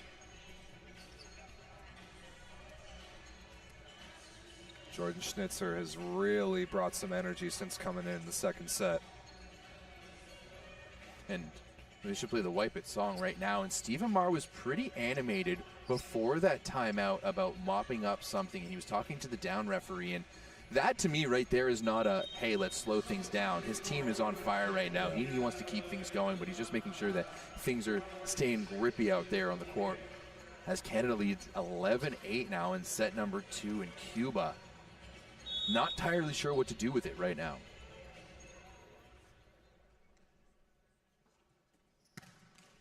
Schnitzer misses the serve out of the timeout, lets Cuba off the hook ever so slightly. You know, Everett, who I'm looking at now as Cuba is on the ropes a little bit, I'm looking at Christian Thorndike. What's he going to do at the setter position? Who's he going to go to? How is he going to bring his team together? Actually, he's not. Levan Tabawada is in the game for Cuba, number 11 in blue. Nice block by Alonso, but Louis is there to cover. Demyanenko in transition is blocked as well. Hogue Louis! Louis made a good play into the net and down. That's the play that Cuba needs right now. And Canada's getting a lot of third, second, third, fourth opportunities. But Cuba just needs to stay patient and wait for their chance to score. And one of the good things that Tabawada brings to the setter position for Cuba is even more size. He's easily 6'6" and an excellent blocker. Tight set, tight pass. Hurd tries to jam it through the block, and we're tied. Cuba's right back into it. 11-11, just like that. Time to make a wish, and I know what both these teams are wishing for. I can't say it. It ruins the wish. It does. It does ruin the wish. Javier Concepcion. Cuba has some new life in this third set. Schwartz down the line again. That range is incredible by number 14 in white. And Lopez immediately puts his hand up to say, hey, I didn't get far enough outside. Schwartz's vision has really been good. He had to speed up to get to that ball, too. He did. And I think Moans, if you're a Monza fan right now and you're watching this, you have the tantalizing situation of having Arthur Schwartz and Ibrahim Lawani come to your team this year. It's going to be a fun team. Tabawada to Lopez. Nice containing touch. Stabbed by Mar. Hogue for a 2-point lead. Puts it away cross court. Nick Hogue. And it's just that calm, measured Canadian volleyball they go to. Strong block touch, get the dig in the back row, and then side out on that high ball. Classic Maple volleyball. That was not the most perfect set by Tabawada to Lopez, No. and the Canadian block was there. Keep an eye on the Cuban offensive connections. Oh, there we go by Luke Herr. Wow. Wow. Wow, wow. Even Eric Shoji, who sit beside us, just put his head down and shook his head. He knows that. I mean, he's experienced it firsthand as well, too. Nice run there by Tabawada, who goes back to serve. Canada's lead is 1. The momentum seems a little more centered now than a few minutes ago. Good pass there by Hogue. Oh, the pipe up on Mar. One pipe run deserves another. Nice answer by Luke Herr. I always get excited when I see Steven Mar going up for that pipe ball. Now, I mean, I think it's pretty universally known that the Bic is the sexiest play in volleyball. Without a doubt. But, and there are a lot of great Bic hitters in the world. Steven Mar is one of my favorites. He is one of them. Ooh, not great contact there from Herrera. Steven Mar in transition over the top of the block, got the touch. And now Cruz Lopez can't do anything because he has no more timeouts. That is exactly right. He's used both timeouts and he has changed his setter. I would think the next thing that he could potentially do is bring back in Margarejo, like we saw in the second set. That has to be the play as Hogue's serve goes out a bit long. Oh, I hate that service error. We've always known that Margarejo was going to be able to have to come in at some point, and I think that move needs to happen soon. But for whom? It's not like either of the Cuban outside hitters are playing poorly right now. Lopez only has 6 points. Okay, that's a pretty easy serve from Lopez, and Damianenko makes him pay in the middle. That ball's definitely touched. Yeah, Alonso and Yant are both calling for the touch on that one. Damianenko off the block there in the middle. Steven Mar, like a hawk, spotting wet spots on the court. He's getting, look at that. He's just doing it. This is where I wish we had the Everett cam, because you know I'd be giving the ladies at home what they want to see. Steven Mar on all fours wiping it up. His mom isn't listening right now. She's in the stands, so I know I can get away with that. Shout out to the Mar family. Just fantastic people. And you just saw Tomas Melville point to Jordan Canham. You can expect a service sub to come in here very soon. That serve by Damianenko into the net. Cuba got lucky. He got iced a little bit there in that wiping situation. Maybe a double sub, actually. It wouldn't surprise me that much to see the delayed 6-2 when Herr gets to the front court. I actually kind of like that. Maybe this would be a time to take Herr out of the blocking game, maybe, but they've got to side out Alonso first. That has been an issue. Good pass there by Mar.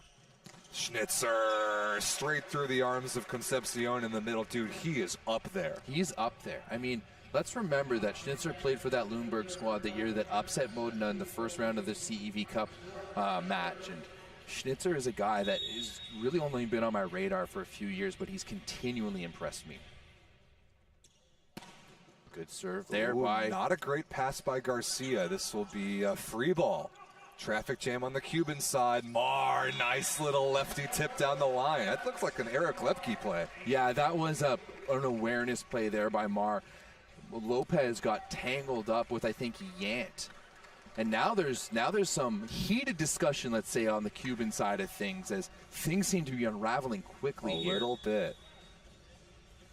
We saw Samelvo just before that point pointing to his head. Everybody, keep your head here. Oh, what a serve by Schwartz. Nice high ball swing by Herrera. That's a huge swing for Cuba. That is so good by Herrera there. Like, just that's beautiful. That truly is beautiful. That ball was chucked up into the rafters by Tabawada. Said, "Go get this thing," and Herrera did. How much of a difference can Herrera make from the service line? Wow. Schwartz in reception there hangs in.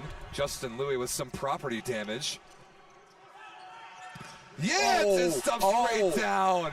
Unbelievable chase down by Justin Louis, and it turns into a Canadian point. You got to be kidding me with that. Canada's block has been so on point in this match. That is their their 8th block of the match. 9 for Cuba, though. This has been You know what, Rob? This has been a really fantastic match. I want to see. I want to see Cuba push back here. I want to see the answer from Cuba. That is such a good block by Stephen Marr coming over to complete the 3-man wall, and he'll go back to serve where he got the huge run for Canada earlier. Nice ball in by Lopez. Too high of a set to Concepcion. What a play in transition! What a scoop by Luke Kerr. First it was Arthur Schwartz, then Luke Kerr, and that was just a broken play that turned into offense for Canada. Unbelievable. Everything going the Maple Volley's way right now. Random little scramble plays, breaks here and there. I mean, that hustle play by Justin Louis that took out all of our barriers. That was beautiful. That was, and then it turned into a Canadian point. That was special. And this Canadian team looking much more calm and in their own skin than they were in the VNL. First real test here, Jesus Cruz Lopez, the new head coach of Cuba. What is he going to do? He's running out of options. Overpass forced by Marr again. Hogue bombs away on the left side. It's just automatic. And what can Cuba do right now? Cuba needs a big play to generate a little momentum. It's now for the next set. Right. This set may be lost for Cuba. Might be. How do you generate momentum for the next set? This is as good as I've seen Stephen Marr play in person ever. And he started off this match not great at all. His response has been terrific. Nice chop serve. Garcia's all over it. Now Yance slowed down by a good touch from her, but not good enough. Good matchup utilization there from Cuba. Jordan Canham is still hopping around on the Canadian sideline. He's going to come in and serve for somebody. Maybe Schnitzer? Schnitzer's pretty nasty from the service line, too. And here it is, the one change that Cuba kind of still had left in the pocket to bring Osniel Melgarejo in. Here he is for Miguel Lopez. You called it, Everett. And Melgarejo is world-class at all. You're not losing anything. Oh, yeah, it's so nice dive by Louis. Traffic jam there from Hogue. Garcia is there. Cuba with a high ball chance. Melgarejo slowed down. Schwartz a little early to that ball. My and goodness. The entire Cuban team got pump faked on that play. Yeah, he was really early on that ball, but then he just went out. That was just like, he just put that ball over, but a bunch of statues on the Cuban side of play. That was weird. And this is the composure that Cuba has shown all week, not showing up right now. Here is Jordan Canham for Schnitzer, sure enough, Everett. And let's see this Canham. I'm glad my camera's on this side this time. He has been known for going after my camera. He broke one once, didn't he? He did break one once. He's lucky I like him. Oh, what a serve there, but what a one-handed stab by Garcia. Well, that ball may have been going out of bounds. Marr is there. Schwartz chases it down, and Hogue gets it over. Melgarejo down the line, touch. No. Wow. No what? touch. I thought I saw a touch. Me too. I thought for sure that was. I thought I saw a touch. I even thought I saw. Melgarejo's saying it was out. Okay. So maybe Melgarejo is more of a Canadian homer than I am. Even Luke Kerr, I thought I saw him come down like body language like he touched it. Yeah. But no call. Now this set's definitely over. It's 23-16. Oh, I want to see Canham get an ace so bad here. Oh, just another nice good one. move by Garcia. Pretty good touch. Oh, Hogue couldn't turn around and find it fast enough. That was some right side defense there by Jordan Canham. As soon as that ball was falling, he was on the ground ready for the pancake, and he was a good meter away. So that service sub is undone. Javier Concepcion to serve for Cuba, and they need something special here, not just in the scheme of this set, but in the scheme of the match and the momentum that Canada has seized. If there's one team, though, like if we remember last night or the other night against USA, it looked like they were down and out, but Cuba was ready to fight back. And no, that Danny Demyanenko. Woo! His body was completely facing towards the left sideline and pure shoulder talent to work it back to the right. Set point Canada, Luke Kerr on a spin-to-win situation. Demyanenko with his 7th point of the match, but only his 3rd kill. Blocking and serving. All blocking, actually. Let's see it, Luke. Ace serve! Spin to win for the Canadian setter. Oh my goodness. Safeties were off on that one. That's the hardest I've ever seen Luke Kerr hit a ball. My goodness. That was 65 miles an hour easily. That ball was popped. That was a swing there by Luke Kerr to spin to win for the ace for Canada. Wow. Just right in between. Was it Lopez? Yeah, no, it was Yanta and Melgarejo. That was awesome. And Canada, after, what did they trail? 7-3? Yeah. Then an 8-1 run before, and then there was that other run by Mar towards the end of the set there. That was really an impressive fight back from the Canadian team, down early. And they have put Cuba in a position that we haven't really seen Cuba so far this tournament. They look a tiny bit lost. Yeah, even on Tuesday or on Thursday night when they played the USA, they went down 0-2. They didn't look as lost as this right now. No. And there's really just some there. You know what it is? Like let's be honest. It's the fatigue, right? We saw Cuba come out to that gangbuster start because Canada wasn't really competition. No, I'm not going to say they weren't competition ready, but just competition primed with 2 days off. But since then, it looks like the same level of passion in Cuba and just elevation and pop that we saw from Cuba on Thursday night is not present tonight. Not quite. And now it's gut check time for the Cubans. They are in a situation where, I mean, their tournament is on the line. They've played all these matches. They've played all this volleyball. But for what? They're still very much interested in winning this tournament. They are still capable. But this is going to require an emotional response that they haven't yet really showed this week. Yeah, absolutely. I agree. I think this is different. Even than being down 2-0 to the USA, they almost pulled off one of the best comebacks we've ever seen. Mm-hmm. Even that, they were never as emotionally lost as they kind of seem right now. Well, part of it too is I think though it's the way that Canada is beating them. They're not beating them by straight up swing hard or anything like that, but it's the smart plays, the tough serve followed by the block, and then it's not a great dig. It's generally just a pop up in the back row, and then they run a high ball to the outside. Right? Cuba doesn't necessarily feel like they're being beat all that much. You know, it's not the big athletic plays at the net that they thrive upon. It's that small measured small ball play that Canada does so well. They think the game so well, and that's really the style of Canadian ball. So Cuba has to come out ready to swing and ready to play in this one. It's going to be interesting. Melgarejo is warming up back at the baseline, so it looks like they're going to be putting Lopez back in, and they need an emphatic entrance right from the beginning of the set if they want to force a fifth and get a chance. Right, whoever Cuba's first one or two servers are going to have to do something pretty special here to set the tone for this set. No changes for Canada, predictably. Schnitzer and Demyanenko in the middle, Mar and Hogue on the outside, Her and Schwartz and Louis. And Tabawada will stay in at setter for Cuba, but everything else is the same. Like you said, Lopez and Yant back into the game at outside hitters. Cuba's efficiency is going down quite a bit, now up to 10 errors, 17 for Canada. But attacking-wise, Canada's way better tonight. 45 kills, 33 for Cuba. That's a 12 kill difference between Canada and Cuba at the moment.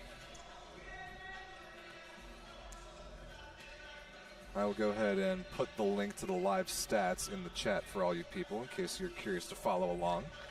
And sure enough, Everett, one of the most impactful servers in this tournament. In the world. With a chance to make a statement here for Cuba to start the fourth set. Miguel Lopez. You know what I don't like is the people in the chat being like, my impression is that Cuba's players have no desire to defend their country. Couldn't disagree more. I couldn't disagree with that anymore. They're out here, they're playing tough as Mar goes nicely a good swing off the hands. But these Cuban players have so much pride for this team. And they want to defend this team just as much as anyone. And they this is their fifth match in 5 nights. And it's important to point out, as far as some of the best teams in the world, like the teams that legitimately have a chance to go to the Olympics, their off-the-court situation with their federation and with their country is by far the worst on the planet. Without a doubt. They have so much to deal with off the court. That is a nice run there from Tabawada to Alonso. And Alonso immediately comes down after getting that point. He's been fairly quiet all night long, and he immediately looks through the net and shakes his head as to say, this isn't going to be easy for you guys. That's only the 5th point for Alonso tonight, and I like that attitude from a man who has worn the bar for Cuba. He has been a captain before, and you know why. Good pass there by Mar. Nice touch by Concepcion against Schnitzer. Can Herrera have a swing at this? Sure. What a dig by her. Schnitzer initiates the joust and gets the ball back. Smart play. Now Mar a little too far outside that time. Hits the ball into the antenna, comes down a little collision, and now Jesus Herrera of Cuba is holding his head. I think both those players, Mar and Herrera, coming down a little worse for wear after that. I'm not totally sure what happened there. I don't really know what happened between the two of them. Maybe Herrera took an elbow or something from a teammate, because I don't think there was a collision from Mar. But Mar's now being looked at on the Canadian sideline as Herrera still has his hands on his knees, covering his head. I don't know what's happening here. Is this a timeout, or is this just like an injury timeout that? Mar just gave the thumbs up to the up official. And immediately as he was getting worked on quickly by the trainer, Semifinal ran in with the clipboard as well. That was a very interesting exchange. Keep an eye on both Mar and Herrera. So Alonso continues to serve. Man, Cuba has put up a ton of points in this service rotation with this floater. Good pass there by Louis. Schwartz blocked by Lopez and covered. Sorry, that's Yant with the block. Now Schnitzer in transition. Punched through the field goal, and Canada is tied. Everett, you go fix your camera. I like that set choice by her in transition to go back to Jordan Schnitzer, who has been awesome since coming in. And now Arthur Schwartz to serve. He's had a big impact in this area as well. Right on cue, that one is out of bounds. So I'm still looking at Mar and Herrera. Both of them seem to be okay. Herrera's going to go back to serve here. We'll see what sort of performance he can put up. And then actually another change for Cuba. They're using now both liberos. Elaine Gorget, number 24 in white, is in to play defense as Herrera misses that serve short.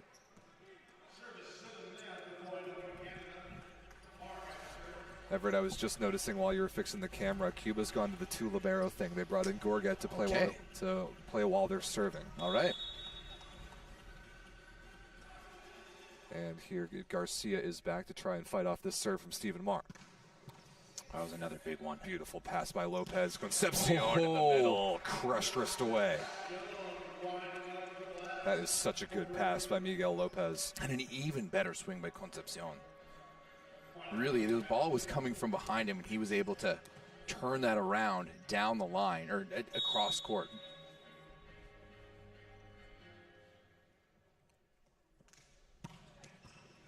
Difficult serve. Schwartz with a huge out-of-system chance, and he stuffs straight down. Concepcion all over it. Yeah, Schwartz there trying to swing for the high hands, but that's a beautifully formed Cuban block. Really, really well done. Really well done. Big three-man wall anchored by Javier Concepcion. You believe Concepcion's only 25? What? He seems way older than that. Cuba's serving, starting to slip a little bit here. We were talking about the fact they missed 0 serves in the first set. Now they're starting to pile up. 4 aces to 8 errors for Cuba. Not a bad ratio, certainly. 5 aces to 14 errors on the Canadian side. Here is Schnitzer. Another good serve by Schnitzer, but nicely handled by Garcia. Oh, Herrera a little squirrely on that one. He was underneath that ball, over-rotated, way out of bounds, and we're tied. I think that one landed in Ohio. Yeah, that was not his best. So we're tied at 5. Taboada, the new Cuban setter, charged with making this comeback. Easy pass by Lopez off the tape. Concepcion again. Somebody hit the bottom of the net there.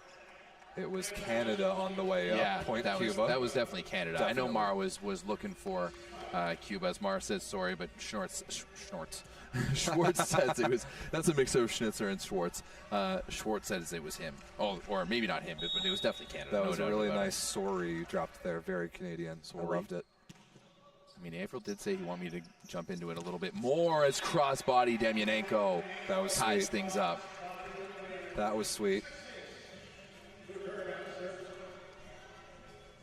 Well, Everett, you better believe that if Canada is able to win this match and take on the United States for gold tomorrow, we're going to have ourselves a time. We're not. We're focusing on this match here, Rob. Big if. No. We're focusing on right here, right now. Oh, another rip there by Schnitz. Oh, that was Kerr. Serving the ball nicely. Oh, what a high swing by Lopez. Somehow finds an angle around and sort of off of Arthur Schwartz to retake the lead. Not the greatest block by Schwartz. He was going more straight up as opposed to straight over. Yeah, you got to go over especially against Lopez. Taboada back to serve. Herrera back to the front court. Rotation 1 receive for Canada. See how confident Herr is at Schwartz on the left side. Great pass by Mar. Demyanenko again. Such a good wrist and an amazing pass by Stephen Marr. Yeah, outside body. He really put that extra shoulder into it to get that to 2.5, allowing her to release Demyanenko, and that's 2 good kills by Demyanenko in this trip to the front row. Marr leads the match right now with 20 points. Wow. Oh, I like the idea of that shot by Hogue, but not the execution. No, execution wasn't great. Cuba continues to lead by 1, and this is a rotation here where they could take a run. They could go for a nice little yog and create some separation. A nice yog. Oh, that is so loud, that hand contact from Lopez. It's so good. It's so damn good. I'm impressed even when it goes out. Yeah. Demyanenko back to serve. He's been really good tonight. Love it when middles have a really noticeable impact. 9 points so far for Demyanenko. 5 kills and 4 blocks. The 3rd highest Canadian scorer. Not it there.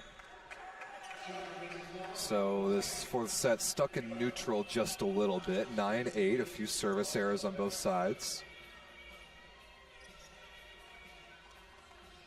And Alonso back to serve for Cuba. I don't know why people in the chat are wanting Herrera out. I have no reason to call for that. No, none. That dude's world class. Oh, good serve there by Alonso. Perfect pass by Louis. 1-on-1 from Schwartz. Oh, but what it's a up. dig. Incredible pickup. Do you go back to him? Yeah, I think yes, you do. Straight down cross court again from Schwartz. Yeah. You might be able to get him once, but you're not going to be able to get him twice. This Taboada actually did a fantastic job to bring good defense. Dig that first ball. Arthur Schwartz not to be denied that second time. Now he goes back to serve. Could this be the separation point for one of these two teams? Oh, that ball might have been going out of bounds. Right on top of the net from Yant, and Stephen Marr puts it down. That was a tough one. Concepcion talking to Yant and asking if that's in or out. I'm not sure. It deflected and redirected hard off the tape. I thought it was going wide. I think Concepcion's looking to his coach to be like, yo, man, help him out on that. Yeah, give him a call. Cruz Lopez a little quiet on that sideline. He is a pretty stoic dude. Better than just yelling vamo, vamo, vamo all the time like somebody I know. Oh, that's high. Ooh, that came down quickly, though. I think that was closer than Garcia thought it was. It did. It is 10-10. Canada has retaken the very narrow advantage, but now they have to deal with Herrera. Herrera could break this game wide open here. He always has that ability at the baseline. That's another one. Nice fight off by Louis. Hittable ball here for Marr against 3 blockers. I thought he got him. That was a touch. Yes. That was a touch absolutely. Called. And the head referee touched it. Now Taboada calls that. Yep, I completely agree. Hey, you know what? Taboada is fully within his right not to call that touch. But afterwards, after the referee, he says absolutely. But you know what? It's not his job to call his own touches. Definitely not, especially with no challenge system in place. That is such a good swing by Stephen Marr. Marr back to serve. Speaking of chances to break the game wide open. Oh, another good one from Marr. That's going to be a free ball. Difficult ball for Yant. It's actually straight to the Canadian side, but actually a good recycle play. How did he get that through there? Wow, that was a massive. The size of that play cannot be understated for Cuba. Huge. That was a situation where it looked like Canada might take a real advantage. Instead, they got the recycle, and Yant with an absolutely massive shot off the net and through the block. That's a great response by Yant in this one.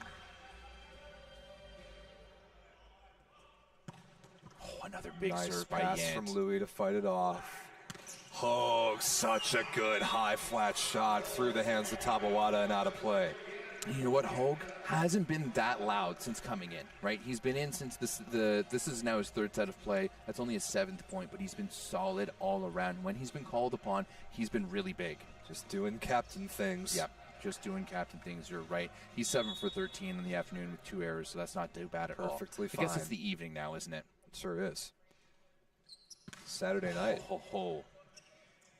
Herrera against 2 blockers. Wow. Langle, I don't know how he found that. Oh, that was beautiful. And once again, it's that broad jump from Herrera where he's able to create himself space and more angles by the way he's jumping on that C-ball. Yeah, that's a back row ball. I had to make sure double check that he was. So physical, it's crazy. And he's not overwhelmingly big. He's maybe 6'5". No, but he has arms on him and a shoulder. Oh, I think that ball was going out. It may have, but another line swing from Schwartz having success. That would have been really close. It would have been. But I do think that was going out. But Concepcion, it's such a hard play to make. No libero on the court there for Cuba may have made a difference. Here is Luke Herr. Had the ace that won set number 3. Oh, another big serve there by Herr. Not a good. They're calling it on Lopez. Really? Wow. I did not see that. I thought that was going to be on Schwartz on the way down. Interesting. Either a net touch in the bottom or a centerline fault against Lopez. That is a big break for Canada, a 2-point lead. Oh, you know what? He was outside of the court on that. I just watched it on the replay on the YouTube stream here. It's a little bit delayed. Oh! That is a lift against Tabawada, basically an ace serve for Luke Herr. But that was a tough call there because his right foot that was over the line was in the red. Or sorry, his left foot that was over the center line was in the red. Wow. No challenges here at NORCECA.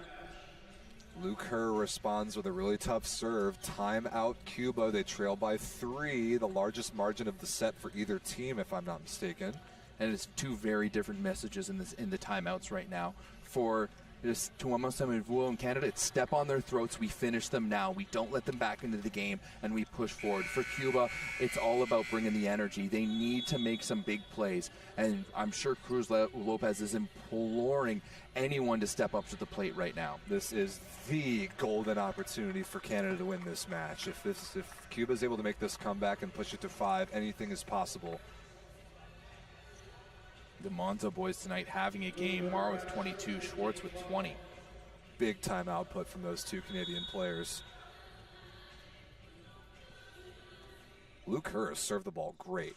He really has. It's been a big upgrade in his game since VNL. Oh, what a nice dig by Louis. Kept alive by Mar.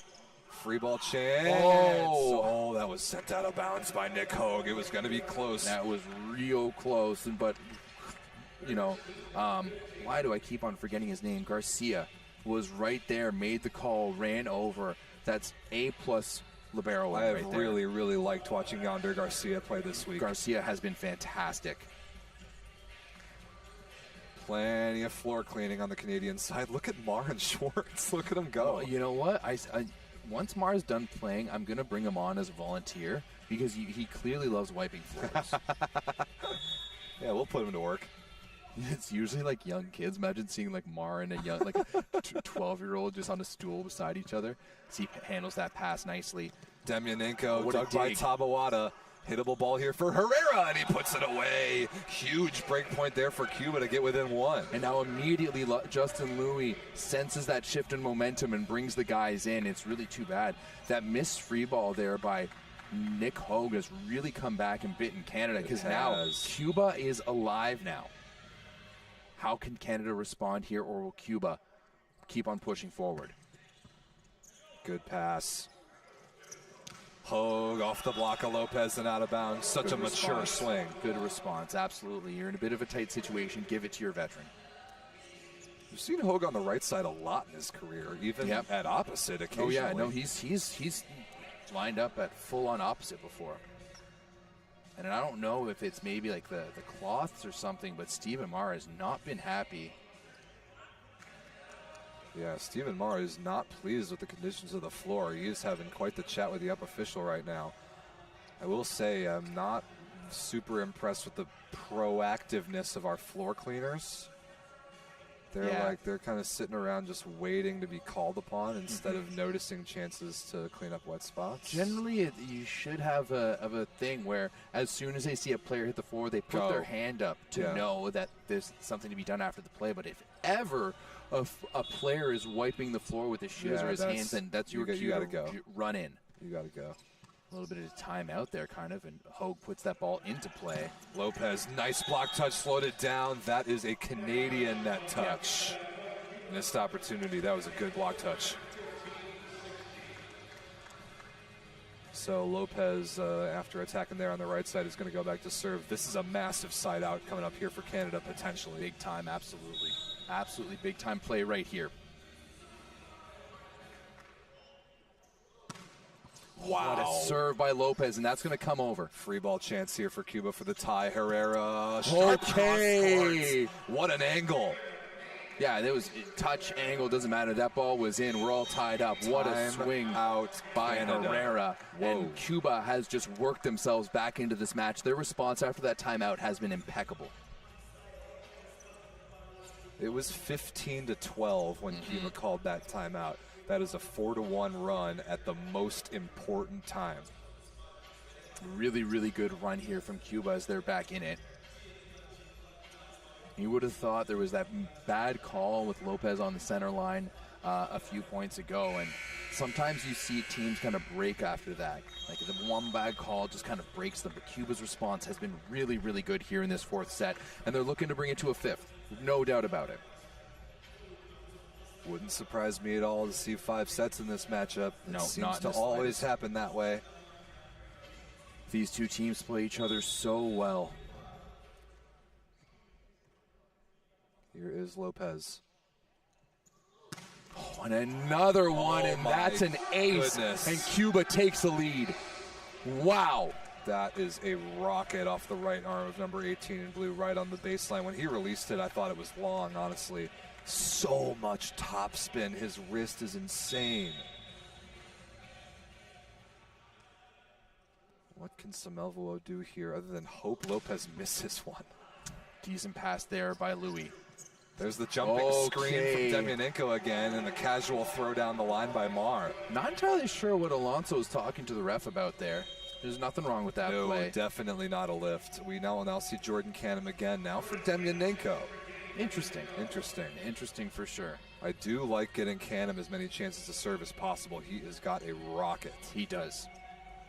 And once again, like the volunteers, we do love them, but that's also part of the job of the down referee to really stay on them, and the third referee to make sure that they're there. Like, we're having longer delays in between points because they're not recognizing when things need to be picked up. These delays are too long to clean up the floor. This should be much, much more proactive. Oh, Canada with the ace! There, Cuba's asking for a foot fault.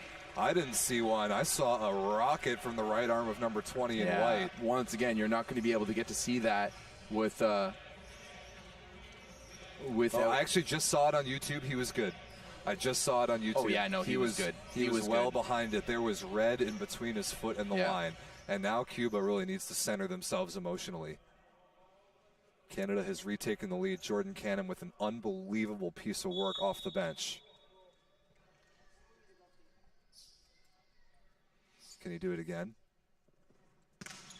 Oh, that was close. He went the opposite way on that one. So the service substitution is undone. Job well done for Jordan Canham. He's retaken the narrow advantage for Canada. Romeo Alonso to serve now. And right before Alonso went back to serve, Yank grabbed him and said something to him. Oh, that's a good serve by Alonso, but nicely passed by Marr. Stephen Marr, sharp cross court. You could see that one coming, Everett. And this has been one of the best games this has been the best game from Marr this tournament. This is one of the best games we've seen from Marr in all a while. Summer. Now 24 points tonight, and he has been very good. It started off real rocky, but he's been 20 for 37. Has made 7 errors. Wow, that's a good match. But that's errors and blocks all. Yeah, that is a good match. Really good pass there by Lopez. Concepcion, that ball's in right on the sideline on the throwdown. That needs to be better defending there by Arthur Schwartz, and he knows it himself that needs to be better. That's not, but Concepcion, he goes up there and he just sees it. Like, yep.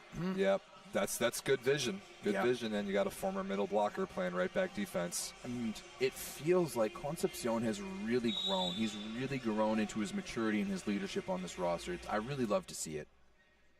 Herrera now. This is a big serve. Wow. Schwartz sets that ball to Mar. Comes out clean. Recycle is there. Now Schwartz for the score. Nope. Not good hand contact.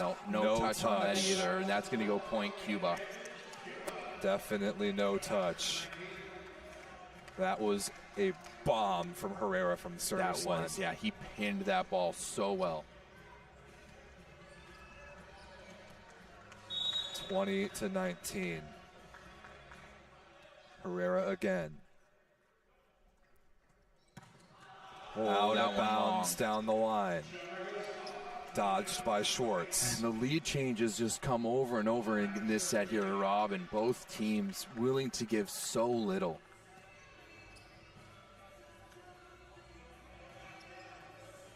Everett, I have a feeling that this is the run.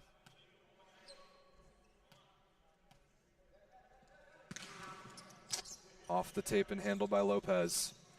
Yeah, what a bomb cross court. And they know Cuba's bench just erupted after that. They know how important it is to get Mar off the baseline. Now Yant will have his turn. That was such a clutch put away. Yant has been fantastic this entire tournament. He really has.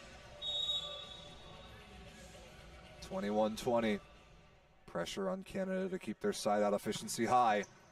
Overpass. Another great serve by Yant. Not well handled by Gorgat. And Lopez puts it away anyway. Look at the emotion. That Cuban bench is ready to go, and they are stalking the sidelines like this is an NCAA game. And that forces Thomas Suavavul to call his second timeout, as that was a huge swing by Miguel Lopez. All set up from the Marlon Yant serve. Got the overpass back. It's 22-20. Cuba is looking to complete a pretty amazing comeback. They were down by 3 at least. I think it was 15-12 when Cuba called timeout, and then they responded brilliantly. Yeah, this has just really been a back-and-forth game, and this is great job by Cuba to get back into it. Really well done. Let's see how Canada can answer to this, because Cuba, when they have the momentum, is a tough team to stop. Yant and Herrera talk a little bit. Both players leading their team with 15 points apiece. Lopez with 10.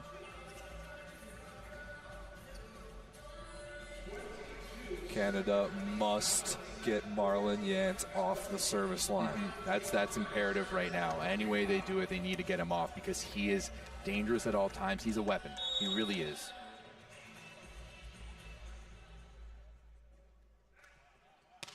Easy serve. Off of it. Louis is there. Schwartz against one blocker. Through Lopez and down. Good answer by Canada. Nice pass by Justin Louis, getting underneath that short ball.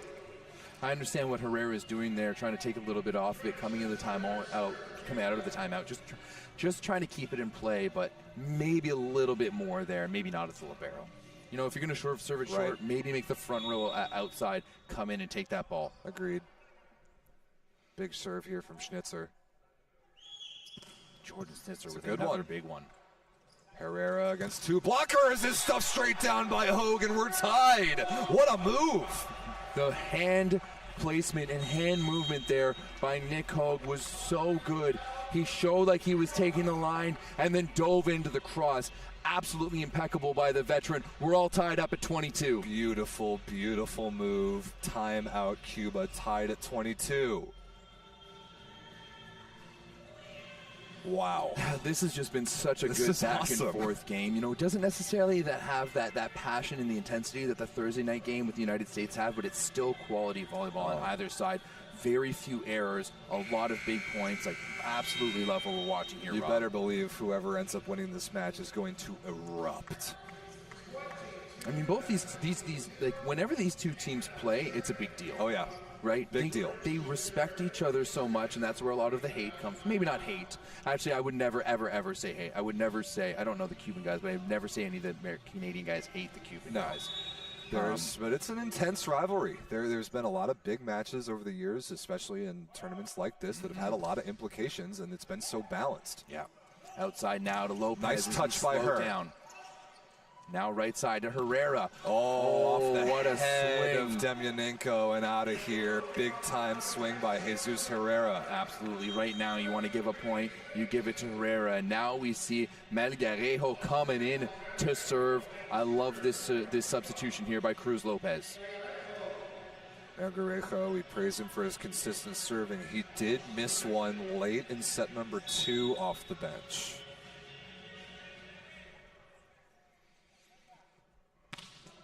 Good pass there by Hogue. Perfect. Schwartz is straight down. Whoa.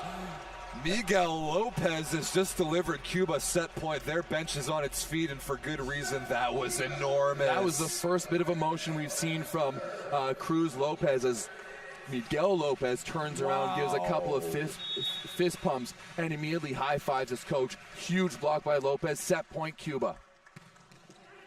Oh, a dribbler. Demyanenko saves it. Hogue to stay alive. Chop 4-4 and dug. Herrera for the win. It's stuffed straight down by Hogue. What a block. What Neither a block. of these teams are ready to give up just yet. Massive move there by Nick Hogue. His second block on Herrera recently. And unbelievable. And now the point of the match. Set point Cuba, receiving in rotation 6. Tabawada is a front court setter. The server is Luke Herr. Another good serve by Luke. Lopez for the win! And he shuts down! Down by Schwartz! Unbelievable 2 blocks in a row for Canada, and we have overtime. Wow. The Canadian parents section are on their feet. Arthur Schwartz returns the favor to Miguel Lopez to shut him down. What a big block there for the Canadian opposite. Whoa. Overtime. First to get 2 points clear takes the set. Luke Herr. Another good serve. Luke's serve is so much better. Oh, Schwartz pulled, and he regrets it. He pulled his hands away. You know what? I think he went inside the block there. I think it didn't matter but still, he did pull. And now we have another set point for Cuba as Tabawada goes back to serve, which means Herrera's in the front row. They're going to have to do it on their serve He did now. go underneath Demyanenko. Pretty good pass by Mar. Outside to Schwartz. Schwartz! That ball is not touched. Out of bounds. Cuba takes the 4th set. We are going to a tiebreaker, Everett, and for the first time all match, Schwartz gets the chance to swing on the left side, and it's an unforced error.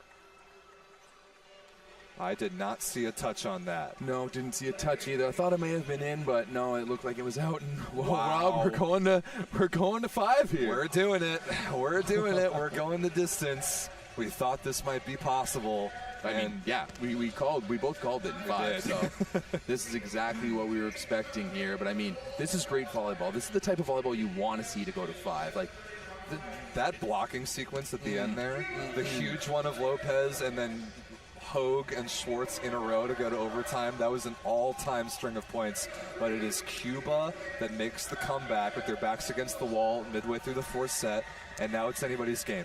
1st to 15. It really is anyone's game, and we've seen those early points always be so tumultuous too. In general, Cuba's had the advantage, but I mean, it's really gone back and forth, and this is just such good volleyball. This is NORCECA through and through right here. This is the best. This is the best. Yeah, absolutely. This is the best. And I know that most of the United States players are still here. A lot of them are watching this. I know some of them are watching the broadcast, so shout-outs to you guys. Hopefully eating a few PB&Js, getting themselves ready for tomorrow. And they're looking at these two teams putting on a show, and I mean, obviously it's fun to watch, but also you got to think that whoever does get to the gold medal match is going to be so out of gas. Yeah, absolutely. After this amazing effort that this is going to take. Especially if it's Cuba, man. Oh.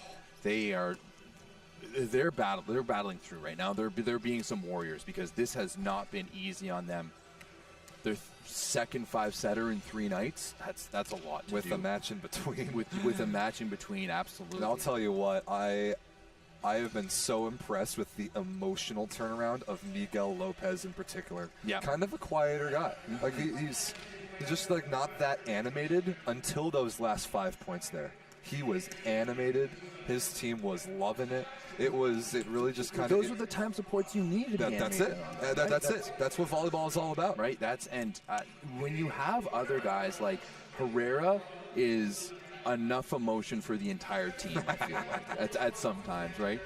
Even Concepcion yesterday, we were talking to him. He's like, "Man, don't push that guy. He's crazy. He's actually crazy, right?" So, and we love Herrera. Yeah, that's why you need other guys who stay a little bit calmer, and that's why I've always liked Magdajejo, especially.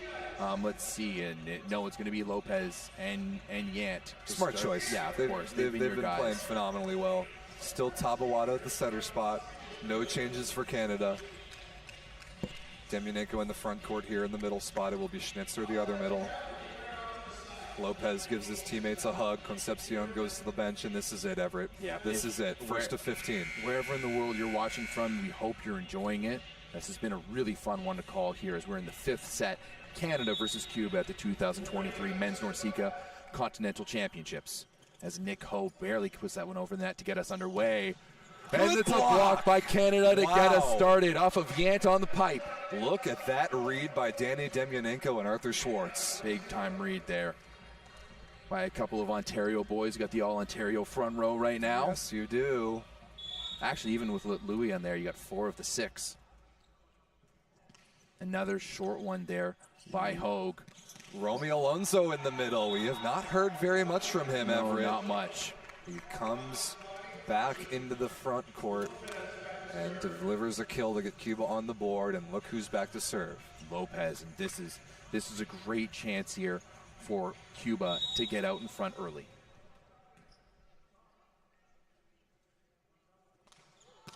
Oh, I don't think he loved that toss, and Canada loves that result. Yeah, if any time you watch Miguel Lopez put it in the net, any team in the world is going to breathe a sigh of relief. Exactly.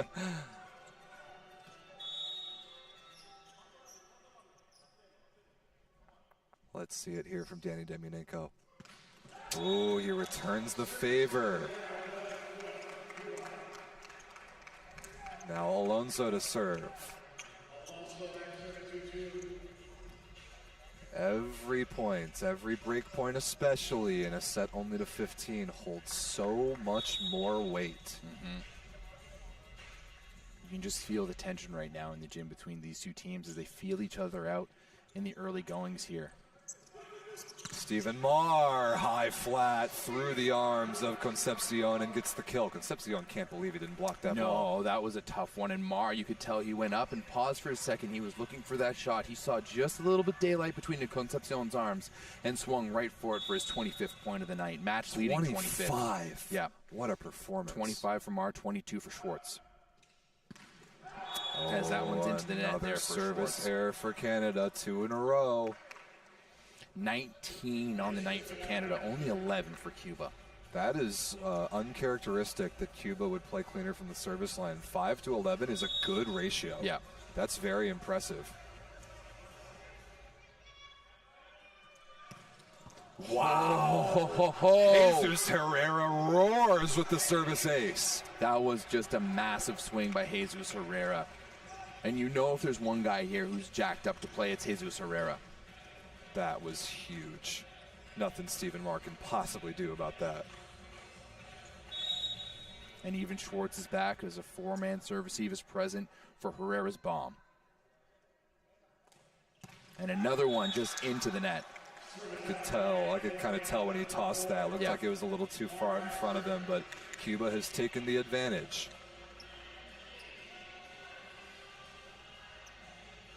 4-4. Luke Herr in the front court. Going to be blocking against Marlon Yant. Look for that matchup. Off the tape, handled by Garcia. All the way back to Herrera, and he pounds it down the line. That is probably the highest degree of difficulty set I've ever seen from Levon Taboada. That was fantastic. The execution was perfect, but Herrera, that swing down the line was absolutely beautiful. There wasn't much room between the edge of the block and Justin Louis, and he just slipped it in there. Oh my goodness, that was beautiful. Hogue fights it off from Yant. Hogue's going to have to do something really special here with the block. He gets the recycle. Oh, Mar on two, but what a read by Yant. Option ball, Herrera again, this time into the antenna. A huge missed opportunity. Oh my, such a good play by Cuba there to keep that ball alive. And such a good serve by Yant, and that's a missed play for Cuba in general. The duality of Jesus Herrera. Good big dig by Yant, and then Herrera just goes into the antenna. Schnitzer goes back to serve. He's been serving really well tonight. Yes, he has. It's another big one by Schnitzer, but it's right on top of Taboada. Nice slow down touch. Great chance here for Canada to take the lead in transition. Schwartz blocked by Lopez. Kept alive. What a play by her. Hogue keeps it inside the antenna. Concepcion off the defensive effort of Schwartz and out of here. Cuba takes the lead. What a block by Lopez. What a block by Lopez. And this Cuban team is here to battle. You absolutely love to see it. Team Canada taking some extra time to huddle in the middle of the court. That was a chance. That was a chance, absolutely, to take the advantage here. But Cuba has been up to the task. It looked like they were down and out in that last set, Rob, down by 3, but they have come back nicely. Perfect pass by Mar. Demyanenko in the middle. Perfect response. Give it to the man. Loving what I've seen from Demyanenko this match, this tournament, this summer, and Luke Herr continuing to get feedback from Samelvo at the sideline, even before he goes back to serve in a 5th set. So much communication going on there. Herr has served the ball great. He has really served the ball well. He's made a difference for Canada from the baseline, whereas in all the other times I've seen him, it's really just been a muffin. Right. Pretty easy throughout VNL. And that's another good one. It's the 8 for Herr. Oh my goodness. Who would have thought? Not me when I saw her serving at the Pan Am Cup last year and this year's VNL. It was almost a guaranteed side out when Luke Herr was serving. He told us when you interviewed him at VNL that he was just trying to work his shoulder back to 100% health. It's there now. He's taking a good chew at that ball as Canada takes a lead up 7-6. Luke Herr. Timeout Cuba. Remember, when the first team gets to 8, we will change sides. I expect to see another lead change. 2 more. Sure. 2 more. Wouldn't surprise me at all. Yeah. This has been back and forth all night long. So far from over. So far. We've just been in the big matches, Rob, this one and Thursday night, we've really been treated to some fantastic volleyball here. We hope you guys at home have really enjoyed watching it. Here's Luke Herr again out of this timeout. And a good timeout from Cuba. They get the service error. We're tied. Canada has the narrow advantage.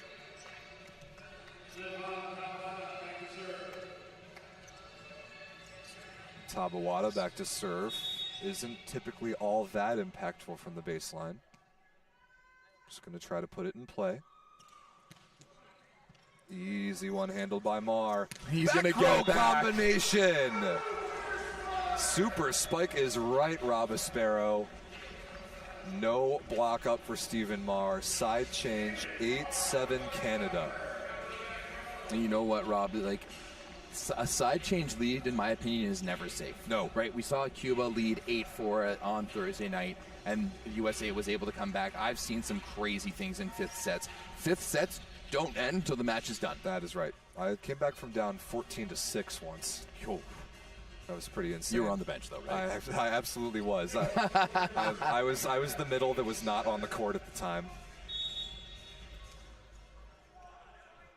Here is Nick Hogue. With the floater in right on Garcia. Wow. That ball is punished by Romy Alonso. Beautiful swing by Alonso. Completely dead tied. 8-8, 2-2 for a chance to go to the gold medal match. And look who it is. What a serve. What a fight off by Louis. Stephen Marr! Can they get there? No, Marlon Yance just barely cannot quite get there. I kind of wanted to see them get there. What a clutch pass by Justin Louis. Justin Louis. You know what? Now we're seeing that substitution coming in right now is the Alberta Golden Bear, Mr. Jordan Canham. But you know what, Rob? We saw Curry play pretty much all of VNL, and it looks like he was playing fantastic. I called him the next libero, but Justin Louis has been so good this week. Amazing tonight. Amazing. Jordan Canham had a huge ace off the bench in set 4.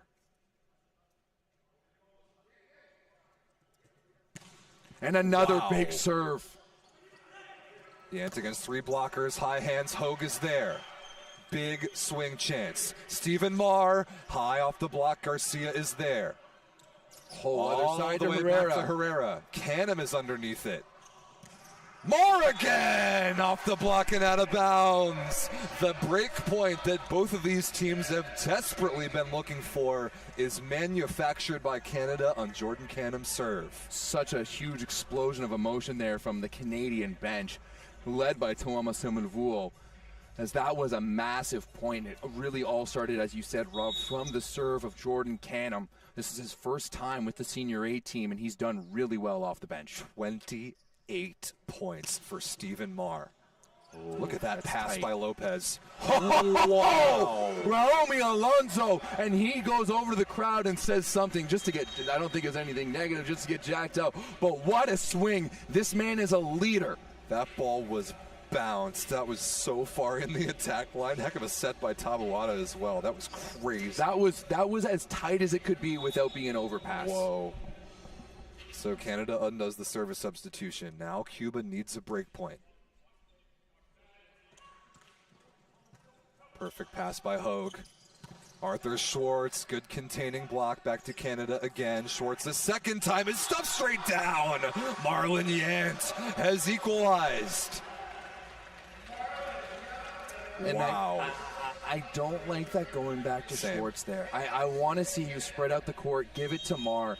Schwartz is best when it's in system. He needs a bit of, like, especially on that set, there's no room down the line. There's not much cross court. Just spread that ball, give it cross court, or even involve Jordan Schnitzer. He was right there, and I think it would have been a good idea to go to him there.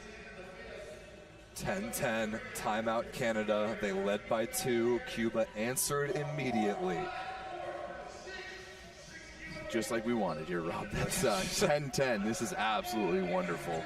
Just like we wanted. Arthur Schwartz is still shaking his head. Luke Kerr is going to give him some love. You better believe that Schwartz will have another chance before this Schwartz match is needs done. to drop that. He needs to move on and get ready with the next point. Right.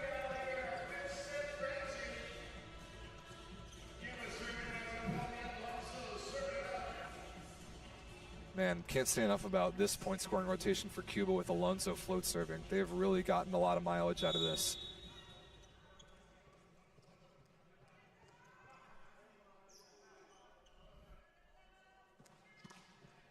Goes at Louis, nice pass. Schnitzer in the middle. I love that set from Luke Kerr. I love it. You better believe Samelvelo probably clued him into that being a decent idea. Look at this. Is this just a serving sub? Brett Walsh, the backup setter, number 8 in white, for the first time in the match, sees some action. Maybe Samelvelo just doesn't trust Schwartz to keep this serve in play here. I'm very interested in this substitution. Schwartz keeps it alive. Concepcion, what an answer. And now Schwartz is going to come back in. No surprise there. I don't really understand that, to be honest, Rob. I don't really understand that. Schwartz be a difference maker from the baseline. That is curious. And now it's Herrera. He has an ace in this set. Oh, another great serve, but what a pass by Nick Hogue. What a pass by Nick Hogue. That ball is definitely touched. Yes, called by the near sideline judge. That ball is absolutely touched by Concepcion. What a pass from Nick Hogue. Off one of the most difficult servers on the planet. And now it is Stephen Marr preparing his pre-serve routine. Canada leads by 1.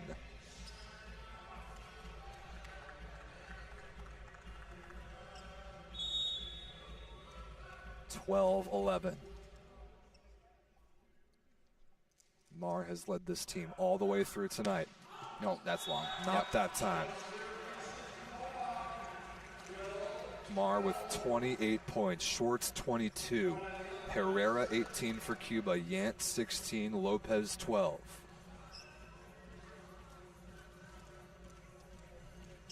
(12-12). Marlon Yant.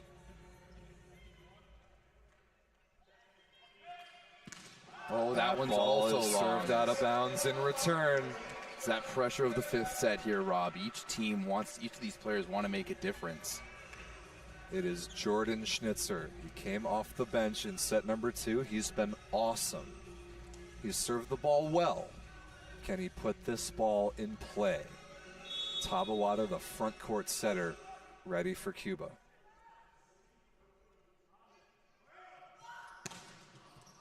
Oh, that's an ace! Oh, Cuba not happy with that one. It's too hard for me to tell. It is totally across the gym from us. We cannot see it in real time. That was very, very close. Jordan Schnitzer is being credited for the ace, and there is nothing that Cuba can do about it. That is no challenge. That brings us to match point Canada. Cuba is beside themselves. And with no challenge system available, there is nothing that Cuba can do but try and pass this next ball after this timeout. Yeah, if you're Cruz, you have to call that timeout. You have 100%. It, you call it. You have it, you call it. I won't lie, Rob. Just how I saw Schnitzer hit that serve, I may think it was out. It was really close, and we can't see it, of course. I do trust the lines people here, but I've seen him play a little bit. I'm not entirely sure if that was in. Once again, yes, if you're Cuba, if it's that close, don't you have to give it a shot? Are you really willing to let that one tag the baseline in this moment? I mean, if that ball's out, and you know it can give you, a tied score there, then yeah, but that one's really tough. Wow. That one's really tough there. Depending on the result of this match, we're going to be talking about that call for sure. Jordan Schnitzer serving for the match, 14-12. Canada with a golden opportunity with 2 chances to go to the gold medal match. Another tough serve by Lopez fights it off. Lopez is blocked by her. The coverage is there. Difficult play for Lopez now, and he bails Cuba out. What a response by Miguel Lopez. Cuba this is like one of those football plays where the guy, this is Eli Manning against the Patriots, just shaking off blockers and being able to get the point. That was huge by Cuba, and Megarejo goes back to serve, and now it's time for Tuoma Semurvuo to play the coach's game and call a timeout. I love the Megarejo choice here. Your most reliable server, even in this moment, off the bench, down 13-14. You must serve the ball inbounds or the match is over. And I still, and Jesus Cruz Lopez, trusts his captain. Oh, yeah. What is Tuoma Semurvuo talking about right here? He wants to make sure that this play is drawn up and everyone has a job that they know they're going to do here. This is gut check time here. Gut check time here at match point. It is rotation 6 receive. Demyanenko and Hogue are the front court players. Schwartz and Marr options in the back row. Canada gets ready to receive Osniel Margarejo's serve, match point number 2. What a serve, that Margarejo. Good ball by Hogue. For the win. Cross court off of Yance. Chase it down. Is it coming back?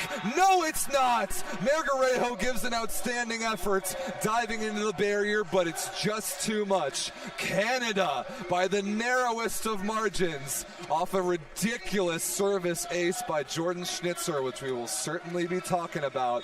Canada wins the match by the narrowest margin, 15-13 in the 5th. Canada will play the United States for gold tomorrow.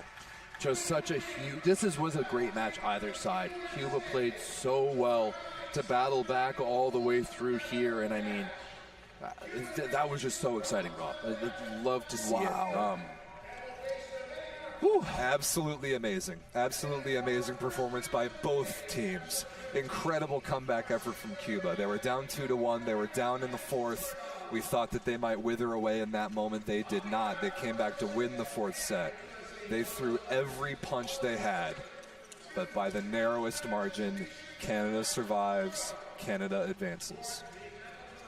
Yeah, I really can't say enough about how this team battled, especially after that first set tonight when Cuba was all over them. And, you know, we had people in the chat saying Cuba 3-0. And you know what? I understand why. I mean, that was huge. Rob, we're going to get Mar. Who else do you want? Definitely Mar. I don't know. Maybe Schwartz. Maybe Justin Louis. Everyone will figure it out as he always does. So Everett is going to go grab some interviews. Please stick around. We will be talking to some of Team Canada. Stephen Marr is an absolute no-brainer. 28 points. Especially after the start that Stephen Marr had. Not all that good in the first 2 sets. The first set. He got really good by the second. I'm fascinated to see or hear from him about what it took for him to come back.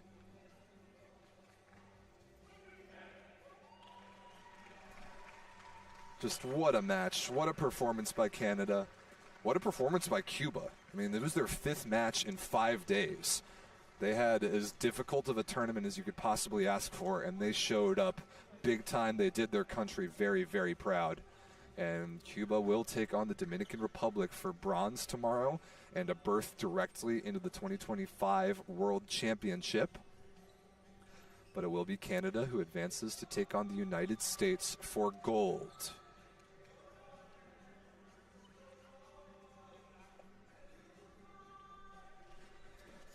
We have the setup ready to go to welcome in Team Canada for some interviews. First, they take their celebratory photo courtside. Just what a great match. What a great, great match.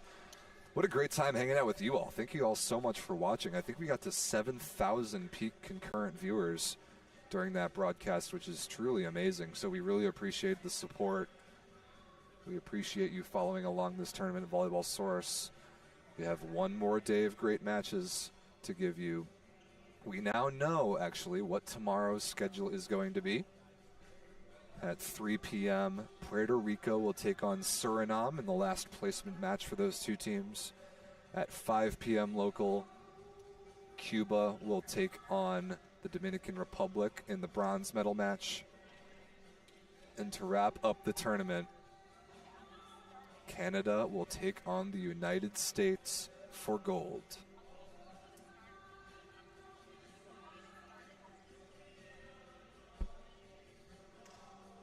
Everett is over courtside. He is looking for Canadian guys to bring over. Stephen Marr is first going to talk to his parents, who are both in the crowd. Big shout outs to the Marr family.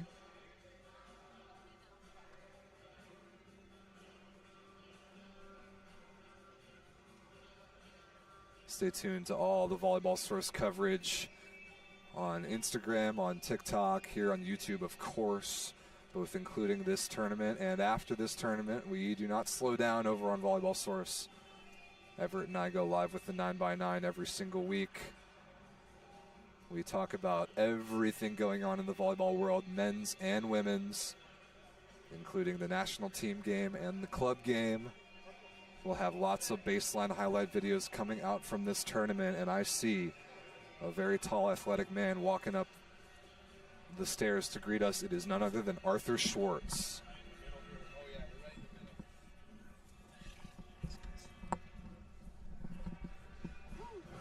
Arthur, welcome. Thank you. Thank you for having me. Welcome and congratulations. That was nuts. That was definitely a game for, I'm actually speechless a little, still kind of trying to take that in, but yeah, definitely a fun game. A fun game. You personally came flying out of the gates. Everett, how many points did he have in set one? 7 or 8, maybe? I think it was 8 or 9. What am I at here? It was like 22 on the night. Chuck with 28. I mean, that's an amazing night for both of you guys. 9 in the first set. Jeez. Tell me about what you were seeing from the Cuban block in terms of the availability to hit the ball down the line. Yeah, as we were just talking on the way here, they just had the line open, and in my opinion, I thought I'm a line spiker, so I was waiting for them to close the line. Didn't really happen. They just had the line open the whole time, so I was like, okay, let me just keep going after it, and I was really I just saw it, and then at the end, it was saying at the 5th set, they actually did well and closed it. But it took them 5 sets to get there. What was the emotional response? Because that first set, you guys come out flat. You haven't played in 2 days. They've played every single day. Yeah. Did you kind of suspect that you guys would be coming out flat and that you'd have to weather that storm in the first set? I think it was a little bit in the back of our minds. It was in mine for sure, so I'm sure it was for others. And but we were almost in a good mental space. Thomas had us in kind of a good preparation. We were our morning trainings or even our trainings in the off day. They were very, calm and collected. We were very controlled. We weren't pushing. So I think there was more we were caught off by surprise. Mm-hmm. And it was 7-1, I believe, in the first set. But then after that, we fought back, and I think we were down by 4 points in the first set. Yeah, and that's exactly what we were saying on the broadcast, is that there was going to be a pushback from you guys. Maybe it wasn't going to show up on the first set scoreboard, but it very much equalized the momentum for the rest of the match going in. That Cuban team is very good. You guys are starting to get to know them awfully well. Yeah. What is it about Canada versus Cuba? Not only does it produce bangers, they're always 5 sets. Yeah, and I think this actually started from the Olympic qualifiers. Absolutely. And, that was I was talking with Luke, our setter, before. You're saying he's like, oh, it's a semifinal game, and I was like, no, it's a Cuba and Canada rematch. We've built this kind of rivalry now. Because I'm sure they remember, Oh, sure. That's something that's going to be on the back of their mind. So we knew that coming in. But, this is it's like a big bouncing team. They jump high, they spike high, they hit hard, and we scouted them well. And I think we were very prepared for that. Luke. You're Arthur. I apologize. But that's a compliment. I'll take that. You've made that switch over from the middle to the right side. When this team, when the people saw this team in the Olympics, say you were in the middle. Yes. Last year at the World Championships, you were in the middle. How has that transition gone for you, and how hard has it been to transition from the middle to the right side? Yeah, it's definitely been a lot of work, just because also it was post-surgery transition work, so it was kind of, I got a little bit delayed in there. But I think I have to give credit to Grozer, George Grozer. I became best friends with him almost, and really? I think the first week I told him, listen, I'm going to ask you questions. I want to talk to you. Let me know, help me out here. I'll ask you questions, you talk to me. And we were just bouncing ideas, and every time he hit a shot, I would be like, okay. And I basically, studied from him. And there was no, rivalry between us. It was he was I knew he was the first opposite. And if he wasn't playing well, I was ready to come in. And, obviously I wanted to fight for the starting spot too, but it was it was an understanding that we had with each other, which was really great because he helped me so much. It was now it's almost easier the game because he opened it up. Well, you did have that 5 or 6 game stretch this year for Monza where you were starting consistently and dropping a consistent 20 points. You're averaging 20 points within that stand. It's crazy that Grozer is the first person to go to. But literally, it was because of him, where it was he was sitting on the bench, and there were times where even during the match, I would look to him and I'd be like, "Hey, what do you think?" And we would be talking. And it was a very interesting. It's so cool to hear that. That's very awesome. interesting. Yeah. Especially since Grozer is going to be going to Arcus this year, and now Jordan Canham. Have you put in a good word yet with Grozer? Been yo, this Canham, great dude. I do the same thing. Right now, I just found out he's going there, so I had no idea he was going there. Oh, really? Yeah. Okay. But I spoke also to Canham, and said the exact same thing with George. I listen. I'm if you have anything you want to talk to me about, let's bounce ideas off. Let's help each other. That's how it's for Canada, right? We're trying to make Canada better. We're trying to make our sport grow. So for you, sorry Arthur, but you're now you are now the go-to guy on the right right side. How does that change with your mentality when approaching a different game? Like, you know that you're going to play a massive role in each and every time you step on the court. I don't know how to give an okay answer here. You can give a not okay answer. I always had the mentality where I always want to play. I'm a volleyballer. Like, I'm here to play. I want to ball out. That's like it. And then starting or not starting, like, I'm happy. Like, this is like my happiest I'm ever. Yeah. On the court. So It's pretty awesome, huh? So like, regardless of like starting or not starting, it's just to me it's just different feeling completely. So it affects. I want to say it doesn't really change anything. Like, I knew I was starting going in, especially when the changes to the lineup coming in here. I would say it didn't change anything, probably, Okay. which is Talk to me about your relationship with Luke Kerr, because we've done our best to tell your story and your comeback from injury and your position switch. We've also done our best to tell Luke's story, which is a ridiculous one. All of a sudden, kind of finding himself as the starting setter for Team Canada, and there is connection to be built there. And in my opinion, watching this team tonight and this week compared to what we saw at VNL is night and day different in the best possible way. So what has the chemistry between you and Luke looked like? How has that been built in this training block? well, to start off in a funny way, we're now roommates. Awesome. So, Okay. Love it. And we click right away. We get along well. We have the same kind of personality. So off the court, we're bros basically. Like, we clicked right away. And I'll be honest, I haven't heard of Luke before this year. Like, I had no idea who he was, and That's most of Canada, bro. Yeah, which was like no, but to his credit, like, the first thing I heard about him was he like setting opposites. So I was like, Hey, we're gonna get along just fine. So put him as like roommates. I'm like, we're okay here. So we're definitely with Luke. It was there's a trust, and especially like there were times here where I think he set me 3 times in a row, and then I got blocked in those. And I went up to him like, "Thank you for trusting me." And he was like, "Yeah." And his response was great because he was just like, "Yeah, don't worry, I got you." It was always positive. There was no negativity. It was just next point, on to the next one. I like the way he carries himself a lot. Me too. I really do. He's a very proud player, and that's something that I think he's not a very vocal guy, but he answers when we need him, and that's something that's big for us. Now, Arthur, how much confidence does this give you guys moving forward with the rest of the year? You have another big tournament in a few weeks, starting in October. Big game tomorrow still. That's exactly right. A big game, absolutely a big game tomorrow. Yep. But the larger picture for this summer is definitely the Olympic qualification tournament in the beginning of October. How much confidence does that give you that you guys can win a battle like that against a really good Cuban team tonight? For sure, quite a few. And this was kind of our first real match together with this the new squad now. Really? Because we played with Mexico and Dominican. It was different level of volleyball. Definitely. But you don't even know to consider anything at VNL? Like, this is the first. Well, VNL was also a little strange because there was a little bit of mix-ups, and we also didn't have Lepke. And I think with the addition of Eric, that changed a lot because it's more solidified. I feel there's a lot of confidence in reception, especially with Eric. Like, it changed our whole. Like, the fact that he's back with us is amazing. So I think now, like, this feels like a good core we're in right now. And it took a while to get here, but the spot we're on now, I think, is absolutely phenomenal. Looking forward to the qualifiers, and I think exactly if we play how we played today, we understand the little things we do. We understand, okay, there's this, we have to fix this, but if it looks like we're heading in the direction, and I think it all feels like we're heading in the right direction. I completely agree. I mean, you were on the roster kind of leading up to this, like in the bubble, at the Olympics, all of that stuff. Does it feel like this team is back a little bit? Like the past year and a half, there's been a bit of a dip, no doubt. Does it feel like this team is back to at least somewhat near where the mindset where they were before? Absolutely, especially today. I think today was like our biggest taste of what's to come for us. Like the biggest we can play, like we can ball out. Today was the best match I've seen you guys play in the past year and a half. Yeah, VNL World Championships, whatever. And it definitely felt like that, and it definitely felt like that. So I think you can leave it at that, where it's like, okay, if we play how we play today, little adjustments. I'd say since the Olympics, that was the best game just now from Canada that I've seen. Yeah. And credit to Thomas. Obviously, he's a very simple guy, but he says things in a great way always. And there was a moment, I can't recall what he said exactly in the pregame speech, but there was a moment where he said something, and I looked around, and every single person nodded their head, and it was like a weird camaraderie thing. And it was awesome because it was like, oh, like wow, like we're in this together, Looking forward to tomorrow, Team USA. You're going to be playing Team USA at home here. What kind of opportunity do you guys see that as?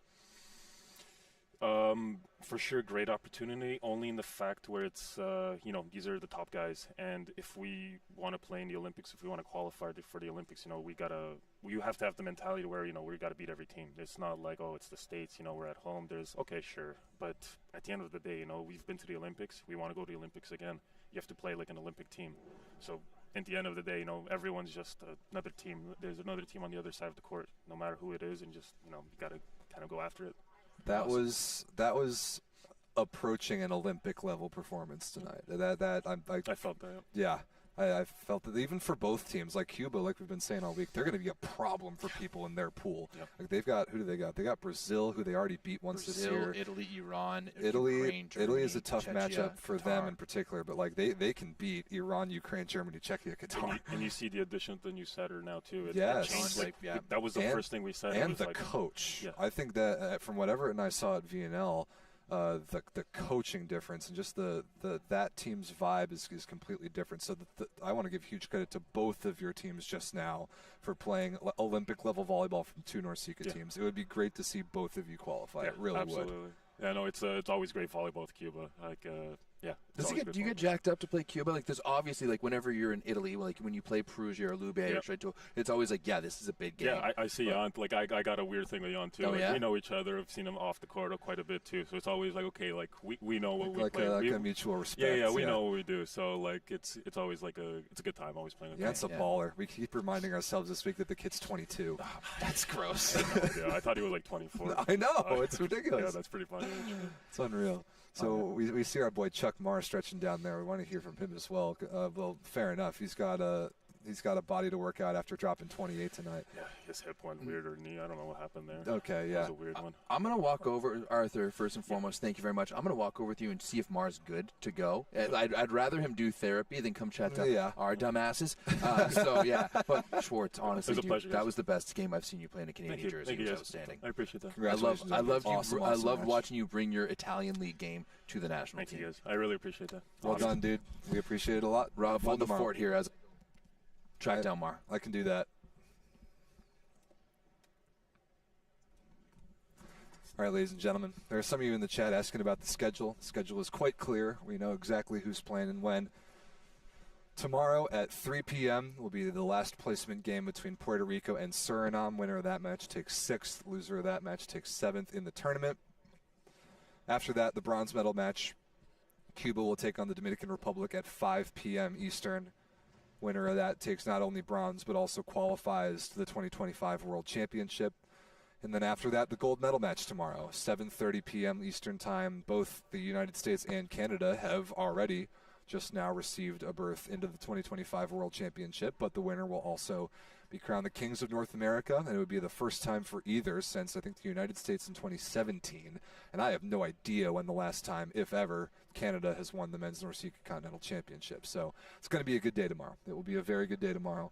I'm trying to scan around to look for my good friend Everett, and he's giving me the no. Stephen Marr is off for his recovery, and that is totally fair because he has a match that he has to play tomorrow. So we definitely thank Arthur Schwartz for coming in and hanging out with us. That was a great interview. Great to get his insight. A very good match from him. So Everett, Steve has things to go do. That's totally fair. He's hurting a little bit right now. Did something to his hip in that one. He's been complaining to us all night, tournament long about the floor and how hard it is here. Yeah. There's just a little bit of plastic on top of pure concrete here, so it's not the best. Nope. He needed to go. So I was just like, you know what? You go do therapy. You just dropped 28 points. You got to go do it again tomorrow night. So we gave him the leave on that one. So that's it. We'll be back tomorrow. It's Championship Sunday. There's 3 matches left in the entire tournament. We just told you the schedule. You know where to find it right here on Volleyball Source. I'm Rob. That's Everett. We're signing off for the night. Peace.